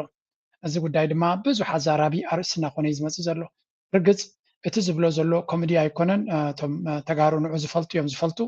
ንሳቶም ድማ ስቕ ኢሎም ይርእይዎ የለውን እዚ ጉዳይ እዚ 2-3 መልሲ ናቱ ዝወሃብ ዘሎ ክንርኢ ንብልፅግና ብማለ ዝተስተኻኸለ ዝግባእ ኣብ ኣዲስ ኣበባ ሰልፊ ናይ ተጋሩ ኣይኮነን ነይሩ ትግራዋይ ሕቶ ኣይኮነን ናይ ትግራይ ኣጀንዳ ዝሓዘ ኣካል ኣይኮነን ኣካይዶ ሰልፊ ናይ ብልፅግና ሰልፊ እዩ ትግርኛ ዝዛረቡ ሰባት ኣለዎ ከም ዕላማ ከም ኣንቅዶ ከም ፕሮግራም ብተስቶ ናይ መን እዩ ኢና ናይ ፖለቲካሊ ትርጉም ክንዎ ዘለና ናይ መን እዩ ተተባሂሉ ግን ናይ ብልፅግና እዩ እቲ ኣጀንዳ ጥራሕ ዘይኮነ እቶም ሰባት እውን ናይ ብልፅግና እዩ ሕጂ ናይ ብልፅግና እዮም ክብለካ ከለዉ ንብረቶም እዩ ንብረት ብልፅግና እዮም ዝዛረብ ዘሎ ንምንታይ ከምኡ ክብለካ ኣለዉ ምስለካ ንውሕ ኢሉ መዓልቲ በቲ ጉዳይ ብፖለቲካ ክፍታሕ ክንዲ ዝከኣል ናይ ሓሳብ ቃልሲ ክኸውን ክንዲ ዝከኣል እውን ሰብ ዘለዎ ስምዒት ዝተፈላለዩ መበገስታት ክብሉ ይኽእል እዩ ግን ኣብ ልዕሊ ትግራይ ከይገስ ይለዓል ብፖለቲካና ፈቲና ኢና ኣይ ቲንክ እሱ ዘብቃ ይመስለኒ ወዲና ኣለና ብውልቀ ወዲ ኣሎ ኣብነት ምስዞም ሰባት እዚኣቶም ዝኾነ ፖለቲካዊ ድርድር ምግባርን ኣይከኣልን ጠቕሊሎም ከይዶም እዮም ናብ ዝመደብ ተፅሕን ነገር ስለ ዘሎ እዩ እዞም ሰባት እዚኣቶም እውን ዝሪኦም ትግርኛ ተዛረብቲ እዮም ይዛረብ እዮም ትግርኛ ተጋሪሉ ክፅውዖም ክከብደኒ እዩ ክተጥፎ ብትደሊ ማንነት ማንሰብ ክፅውዑ ልክል ክገብር ይኽእል ከቢድ እዩ እዚ ናብ ተኣሽሙ ይሳገር እዩ ዘሎ እዚ ሰብ ናይ ብልፅግና እዮም እቶም ሰባት እውን ሓዊሱ ማለት እዩ ኣብዚ ምስ ኣሕዋቶም ተቢሎም እዮም ሓሊኾም እዮም ሰብ ክተሃላለኽ ክእል እዩ ብባህሪ ምንም ትግራይ እውን ህልኸኛ እዩ ትግራዊ ህልኸኛ ዝኮን ግን ንክብሪ ባህርያ ንምዃን ህልኽ የድልየካ ንምንብርካኽ ምለኽ የድልየካ ንክትወረድ ምለኽ የድልየካ ውርደተኛ ወራዳ ክትከውን ምልላኽ የድልየካን ፍሉይ ዝገብሩ ናይቶም ሰባት እዚኣቶም ብህልኽ ወራዳን ምዃን ሃሊኾም ኣለዉ ባህርያን ምዃን ሃሊኾም ፍሉይ ዝገብሮ ነገር ንሱ እዩ ሰብ ዝህልኽ ክልኽ እዩ ንኽብሪ ክብርካ ክተዋርድ ግን ኣይትልኽን ምስ ሓውካ ምስ ትግራዋይ ተሃላሊኽካ ንጓና ባህርያ ኣይትኾን ፍሉይ ተበየ እዚ ባይዘወይ እዚኦም ዘረጋገፅዎ ድሕረ ዝኽብሪ የለን ሶበር ምክንያቱ ህዚ ዝቃለስዎ ዘለው ብስርዓት ኣይኮነ ምስ ብሄር ስለ ዝኾነ ሕና እውን ኣፍና ኣትንያ እውን ኣለና ከም ብሄርና ንቃልሶ ሪኡ ኣሎ ባዕ ብሓቂ እዚኣቶም ሕማቃት እዮም ብሓቂ ብገዞሞን ብገለ እናበሉ ህዝቢ ከጫፋጭፉ ዝደልዩ ርእይዎ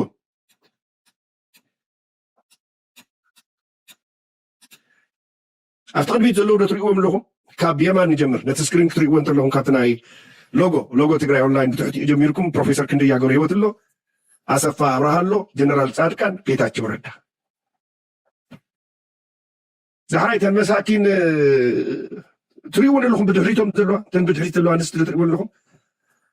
استوعبوا لهم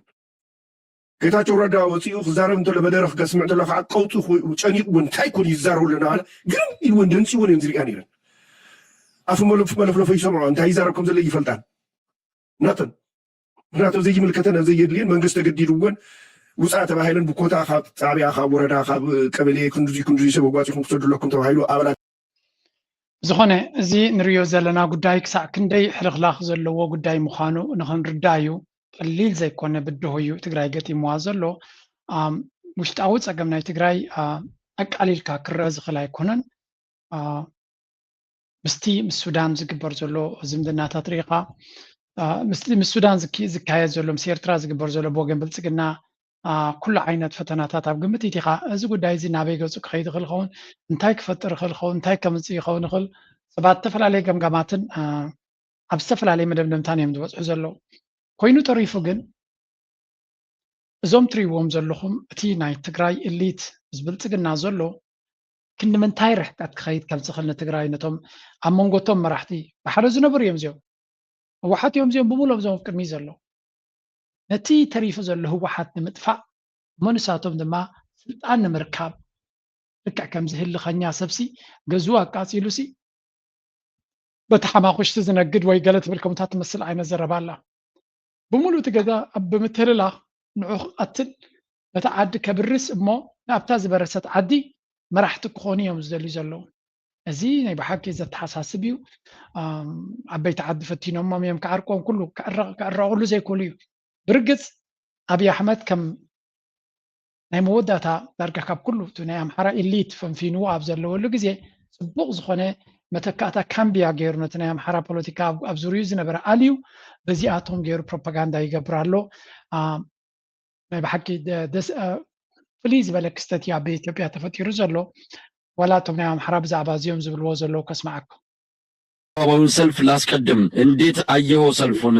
እንዲሁ በትግራይ ተወላጆች ተካሄደ ቢባልም የብልጽግና አገዛዝ ከጀርባው በፋይናንስም ሆነ መዋቅሩን ተጠቅሞ ያዘጋጀው እንደሆነ ነው የሚነገረው። እዛው አዲስ አበባ ነው ያለው። ከዝግጅቱ ጀምሮ ዛሬ ሰልፉ በተመለከተ ምን ማለት ይቻላል? መልካም መሳይ፣ እንግዲህ በተለያዩ ጉዳዮች ሀገራዊ ጉዳዮች ላይ አስተያየት እንድሰጥ እንድል አመሰግናለሁ። እንግዲህ ሰልፉን በተመለከተ በዋነኛነት የትግራይ ተወላጆች በተለይ ደግሞ ፖለቲካዊ ኃይሎች የትግራይ ፖለቲካዊ ኃይሎች ናቸው። እነዛ የትግራይ ተወላጆች ከምንለው ይልቅ ህወሓትን የሚቃወሙ በህወሓት ጋር አብረው ሰርተው በፖለቲካ ልዩነት ስልጣን የሚሆን ክልሉ ርቀው የመጡ አሁን ከብልጽግና ጋር በመስራት በትግራይ ይሁን በኢትዮጵያ ፖለቲካ ውስጥ የራሳችን ሚና ይኖረናል ብለው የሚያምኑ የትግራይ ፖለቲካዊ ኃይሎች የተለያዩ ሕጂ እዚኦም ቀንዲ እቲ ኩነታት ይርይዎ ዘለዉ ብምሎም እቲ ናይ ኣምሓራ ድዩ ካልእ ኩሉ እውን ይከታተሎም ኣሎ። ምክንያቱ ኣብይ ኣሕመድ ዳርጋ ኣብ ዙርዩ ቀፃሊ ዝረኣዩ ዘለዉ እሳቶም እዮም። ወላ እኳ ምስ ህወሓት ተባሂሶም ካብ ትግራይ ሃዲሞም ዝመፁ እንትኾኑ እቲ ኣጀንዳ ናቶም ኣብ ዙርያ ዓቢ ኮይኖም ንትግራይ ጥራይ ዝምልከት ከም ዘይኮነ እውን ይርዶም ኣሎ። ንዓቢ ኣብ ፖለቲካ ተመክሮ ዘለዎም ኣብ ኢትዮጵያ ድማ ንነዊሕ እዋን ኣብ ስልጣናት ዝነበሩ ስለዝኾኑ ንዓቢ እናሐጎሱ ካልእ ኣጀንዳታት ጎኑ ጎኑ ናቶም ክገብሩ ከም ዝኽእሉ ስጋኣታት ኣለዎም እቶም ካልኦት ህዝቢ። ስለዚ እዚኣቶም ከቢቦሞ ምህላው ንዓቢ ቀሊል ክኸውን ኣይክእሉን ኢሎም እዮም ዝርእዎም። ዋላ እኳ ናይ ዓቢ ኣጀንዳታት ዘተግብሩ ባርያታት ዝመስሉ እንትኾኑ እዞም ሰባት እዚኣቶም ግን ኣብ ዙርያ ዓቢ ኮይኖም ኣገደሲ ቦታታት እናሓዙ ይኸዱ ምህላዎም ነቶም ካልኦት ህዝብታት ከም ስጋኣት እዩ ዝርአ። ምክንያቱ ጠቕላላ ኣብቲ ከባቢኡ ዘለዉ እሳቶም ማለት ኣብቲ ምክልኻል ዘለዉ ጁላዶ ገለዶ ትብሎም ኣብ ዓውደ ኩናት ብዙሕ ተመክሮ የብሎም ተባሂሎም ስለ ዝእመኑ ዝያዳ በዓል ፃድቃን ካልኦት ካብኦም ይሕሽዮም ዝብል ዘረባ ክህሉ ስለ ዝኽእል ኣብይ ኣሕመድ ነዚኣቶም ዝያዳ ክውከስ ዝኽእል ይኸውን። ኣብ ፖለቲካ እውን እንተኾነ ካብቲ ሚኒስትሪ ጉዳያት ወፃኢ ናቱ ዝገብሮ ነገራት እቲ ረዳ ዝበሃል ዝገብሮ ዘሎ ኩነታት ተሪኻዮ ቀሊል ኣይኮነን። ስለዚ እቶም ካልኦት ህዝቢ በዛ ዓይኑ እውን ክርእይዎ ከም ዝኽእሉ ናይ ትግራይ ኩነታት ከም ዘይነበረ እንታይ ደኣ እቲ ዝግበር ዝነበረ ኣብይ ኣሕመድ ብልፅግና ብገንዘቡን ብሎጂስቲክስ ናቶም ብኩሉ ባዕሉ ዘበሎ ኮይኑ ልክዕ ከምቲ ኣብ 2020 ዝተረኣየ ቅድሚ እቲ ኩናት ምጅማሩ ዝግበር ዝነበረ ኩነታት ንዕኡ ዘጉልሕን ንዕኡ ዝደግምን ኩነታት ኢና ንርኢ ዘለና። እዚ ድማ ናብ ካልእ ዘይተደልየ ሓደገኛ ኩናት ናይ ምቕያር ተኽእሎ እናዓበየ ከም ዝኸይድ እዩ ዝገብር ዘሎ እዮም ዝብሉ ዘለዉ። ታይቶ ቀንዲ ዕላማናቱ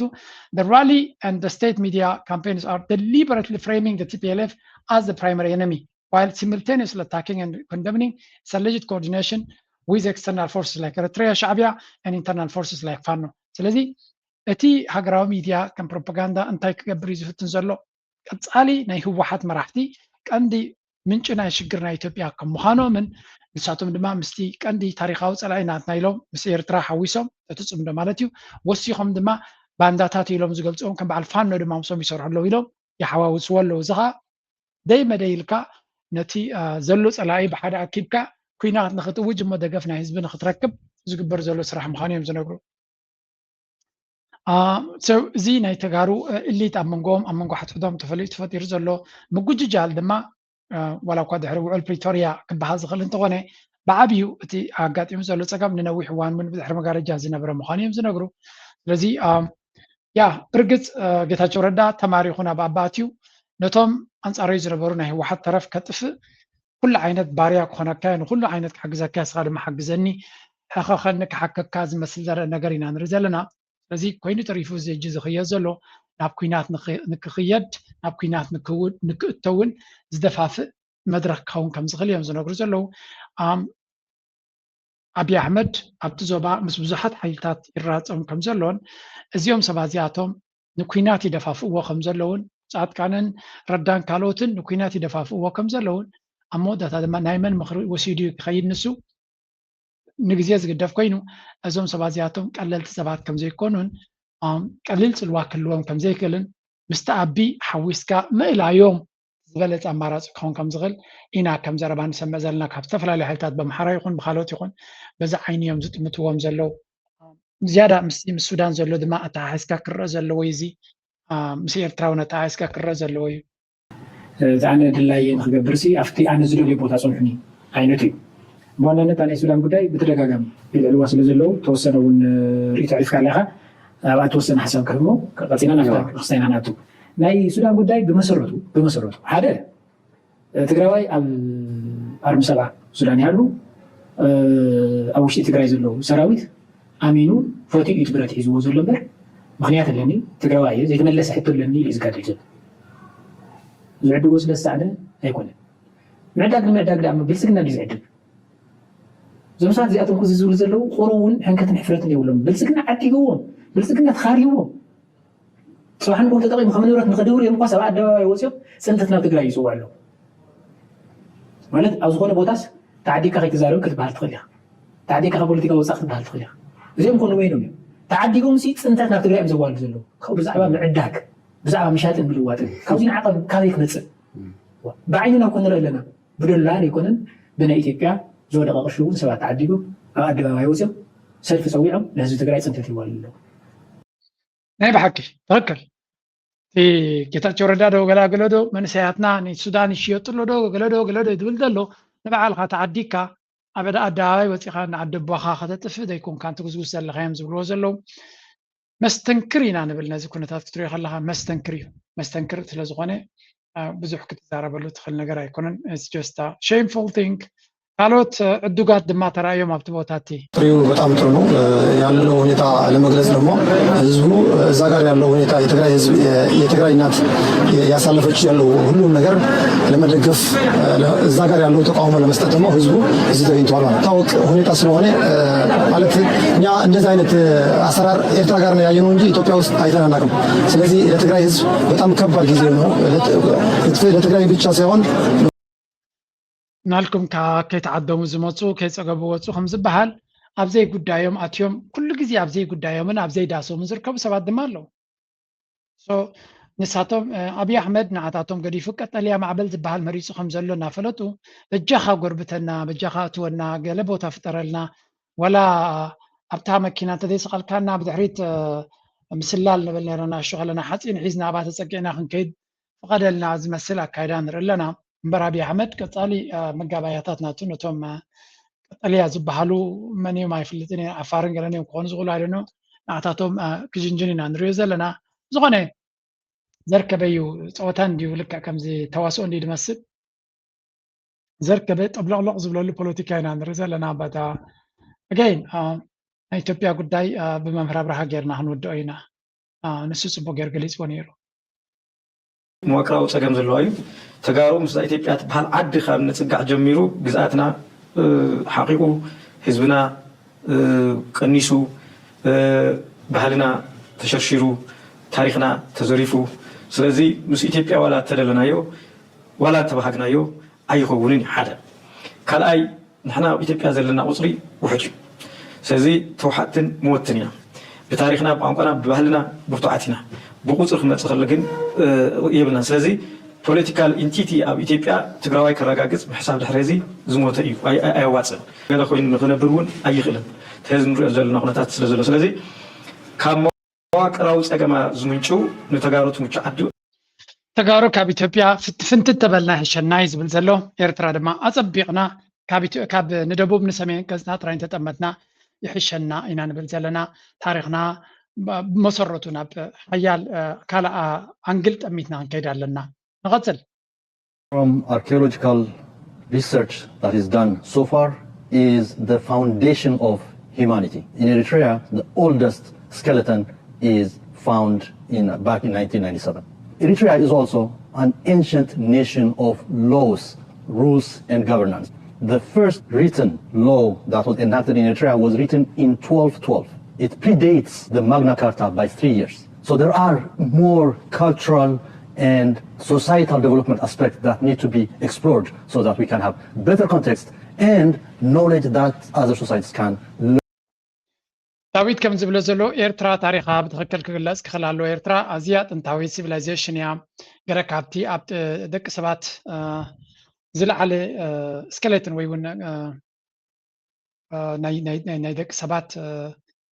ጥንታዊ ደቂ ሰባት ኣብ ኤርትራ ተፈጢሮም ንኽንብል ዘኽእል ጭብጢ እውን ከም ዘሎ እዩ ዝነግር ዘሎ ቀፂሉ ኣብ ዓውዲ ሕጊ እውን እንተኾነ ኤርትራ ኣዝዩ ጥንታዊ ዝኾነ ዝተፃሕፈ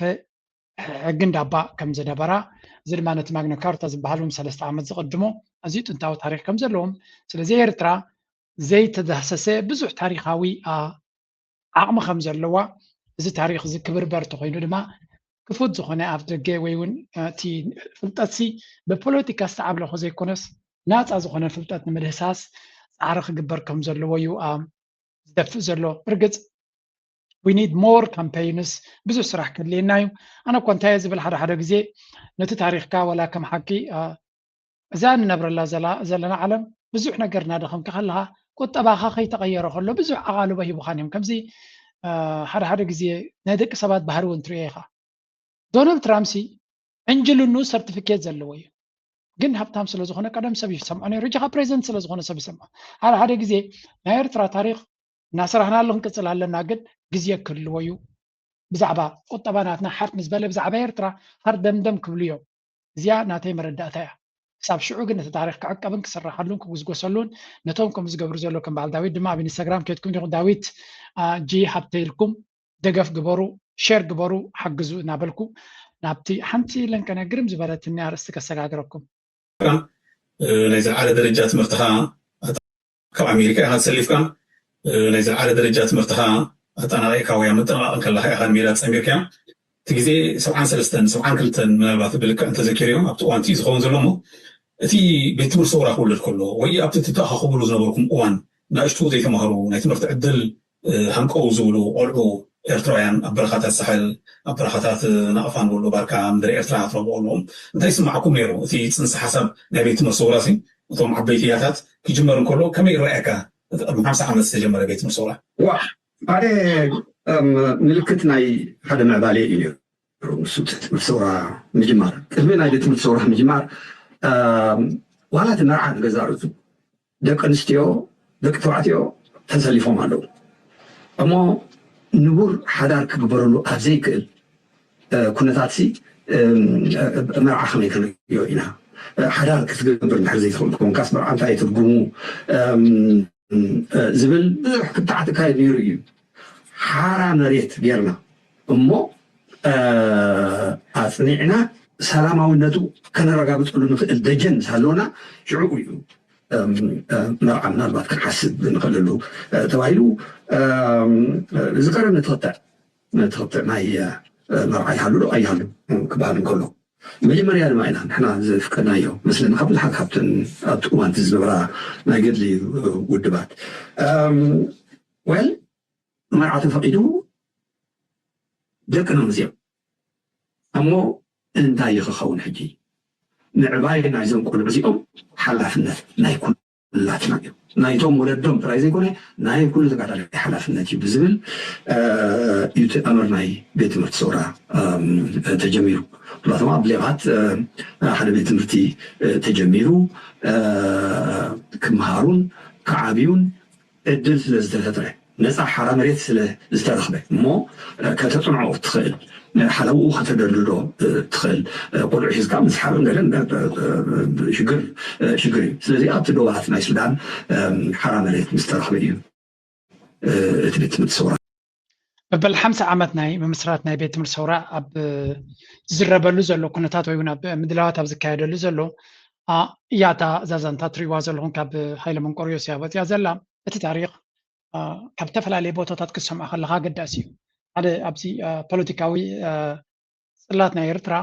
ሰባት ተፈላለየ ፖለቲካዊ መርገፂ ክህልዎም ይኽእል እዩ ነቲ ታሪክ ግን በብናቶም መንገዲ ነቲ ታሪክ እቲ ፖለቲካዊ በረዳእታኻ ዘሎ ነቲ ታሪክ ክፀልዎ ከም ዘይብሉ እቲ ታሪክ ድማ ኩሉ ሰብ ክዛረበሉ ምስ ዝኽእል ጥራይ እቲ ታሪክ ዝበለፀ ኮይኑ ክቕፅል ዝኽእል መንግስቲ ኤርትራን ምስ መንግስቲ ኤርትራ ዘሎ ሓለፍቲ ጥራይ ደይኮኑስ ወላ ኣብቲ ደንበ ተቃውሞ ዘሎ ፖለቲከኛታት ናይ ፖለቲካ ካልእ ሽግራቶም ክህልዎም ይኽእል እዩ ነቲ ታሪክ ግን በቲ ቁኑዕ ንሳቶም ዝርድዎ ክዛረብሉ እንተኽኢሎም ታሪክ ናይ ኤርትራ ዝበለፀ ክስነድን ናብ ዝተፈላለየ ወለዶ ናይ መንግስቲ ኤርትራ ወይ ኤርቲቭ ዘይሰምዑ ኤርትራውያን ታሪክ ናይ ቤት ትምህርቲ ሰውራ በዚ መንገዲ እውን ክሰምዑ ይኽእሉ እዮም ስለዚ ፅብቕቲ ዝኾነት መረዳእታ ኮይና ረኺበያ እቲ ሰውራ ናይ ኤርትራ ክሳዕ ክንደይ ብልሒ ከም ዝነበሮ ክሳዕ ክንደይ ኣርሒቑ ዝሓስብ ከም ዝነበረ ነቲ ምምስራት ናይ ቤት ትምህርቲ ሰውራ ከም ስትራቴጂ ተኻቲዑ ሓራ መሬት ተጋሩ ዝቐረባ ሓራ መሬት ክብሉ ከለዉ እቲ ዘረባቲ ካብ ጥንቲ ኤርትራውያን ሜይቢ ኤርትራውያን ዝመሰረትዎ ክኸውን ከም ዝኽእል እውን መረዳእታ ኣለኒ ማለት እዩ ቨሪ ኢንትረስቲንግ and fascinating story ንቐፅል ካልእ እስከዚያ ስምዑለይ ኤርትራ ገዓታ በዝርዝር ባህላዊ ቅርሲ ዓለም ንምምዝጋብ ትዳሎ ኤርትራ ነቲ ብወለዶታት ክሰጋገር ዝፀንሐ ዘይጨበጥ ባህላዊ ቅርስታት ንምዕቃብ ኣብ ዓለም ለኻዊ መዝገብ ንምስፋርን ዘኽእል ሃገራዊ ዓቕማን ምዕባይ ትሰርሕ ከም ዘላ መርበብ ሓበሬታ ትካል ትምህርቲ ሳይንስን ባህልን ሕቡራት ሃገራት ዩኔስኮ ሓቢሩ ብመሰረት ፀብፃብ እቲ መርበብ ሓበሬታ ብመላእ ኤርትራ ምድላው ገዓት ካብ ተራ ምግቢ ንላዕሊ ምልክት ሕብረትን ስኒትን 9 ብሄራት ሃገር እዩ ኣባላት ስድራ ቤት ኣብ ዙርያ እቲ ገዓት ተኣኪቦም ወለዶታት ዝሰግሩ ኣገባብ ኣገዓዕታን ዛንታታትን ዘለዎ ወጥሉ እዚ ባህላዊ ፍጻመ ነቲ ኣብቲ ሃገር ዘሎ ጽኑዕ ማህበራዊ ጥምረትን ዘንጸባርቕ ምዃኑ ወሲኹ ይገልጽ ኣብ ግዜ ሕርሲ ሓራስ ሓይላ ንኽትመለስ ምስ ቀዳማይ ምግቢ ካብ ምሽፋን ሓሊፋ ኣብ መርዓን ሃይማኖታዊ በዓላትን ዘለዎ ቦታ ወሳኒ እዩ እቲ ኣብ ማእከልቲ ተሓሚሱ ዝተጋዕተ ሓርጭ ዝጉድጎድ ብጠስሚ ወይ እውን እንጣጢዕ ዝመልእ ኮይኑ ከም ሕብረተሰባዊ መተኣሳሰሪ ሓቢርካ ይብላዕ ነዚ መንነት ሕብረትን ዘጠናኽር ባህላዊ ልምድታት ንምዕቃብ ትካል ትምህርቲ ሳይንስን ባህልን ሕቡራት ሃገራት ምስ ኮሚሽን ባህልን ስፖርት ኤርትራ ብምትሕብባር ካብ 6 ክሳብ 7 ሓምለ 2026 ኣብ ኣስመራ ዓውደ መጽናዕቲ ኣዳልዩ ኣብዚ ከም ንሪኦ ዘለና ገዓት ማለት ካልእ ሕብረተሰባት እውን ይጥቀምሉ ይኾኑ እንዲኦም ግን ከም ኤርትራ ኣብ ገዓት ብፍላይ ኣብተን 9 ብሄራት ኣብ ኩለን ዘሎ ባህሊ ክብለኩም ኣይክእልን እየ ግን ኣብ ዝበዝሐ ባህሊ ዕምቆት ዘለዎ መሰረታዊ ወይ እውን ኣገዳሲ ዓይነት ምግቢ ናይ ኤርትራ እዩ ካልኦት ሃገራት ይፍትንዎ ኾን እዮም ወይ ይገብርዎ ኾን እዮም ግን ከም ናይ ኤርትራ ሪሊ ኣነ ሃቨን ሲን ዳት ማለት ናይጀርያውያን ብካልእ ኮንቴክስት ይጥቀምሉ እዮም ካልኦት ኣፍሪቃውያን እውን ትሪኢኻ ኣብ ኤርትራ ግን እቲ ገዓት ሓደ ዩኒክ እዩ ከምዚ ናትና ኣገባብ ኣይኮነን ኣብ ካልእ ዓለም ካልኦት ድማ የምክን ኣብ ኢትዮጵያውን የብልዎ እዮም ክትብሉን ዝኽእሉ እዮም ግን እቲ ከም ኤርትራ ብፍላይ ትግርኛ ጥራይ ዘይኮነስ ካልእ ብሄራት እውን ተሪኢኻ ብሌን ድዩ ትግረ ድዩ ሳሆ ድዩ ዓረብ ድዩ ካልኦት ህዝብታት ትገዓሲ ኣዝዩ ኣገዳሲ ዲሽ ናቶም እዩ ኣገዳሲ ምግቢ ናቶም እዩ ስለዚ እዚ ገዓት ብኤርትራ ተፈሊጡ ናብ ዝለዓለ ደረጃ ተኸይዱ ብትክክል ንታሪክ ናይ ኤርትራን ንህዝቢ ኤርትራን ዝምልከት ዘማእኸል ክኸውን ከም ዝኽእል እዩ መረዳእታ ዘለኒ ኢትስ ጉድ and we're looking forward እንታይ ካብዚ ከም ዝመፅእ ናይ ሎማ ርሳብ ዝክንወዲና ላይክ ምግባር ሼር ምግባር ይጠቕምን ሓሳብኩምን ምግዳፍ ኣይትረስዑ እናበልና እዚኣ ክንገድፈኩም أو فتح سويلي يكل قسماتيتو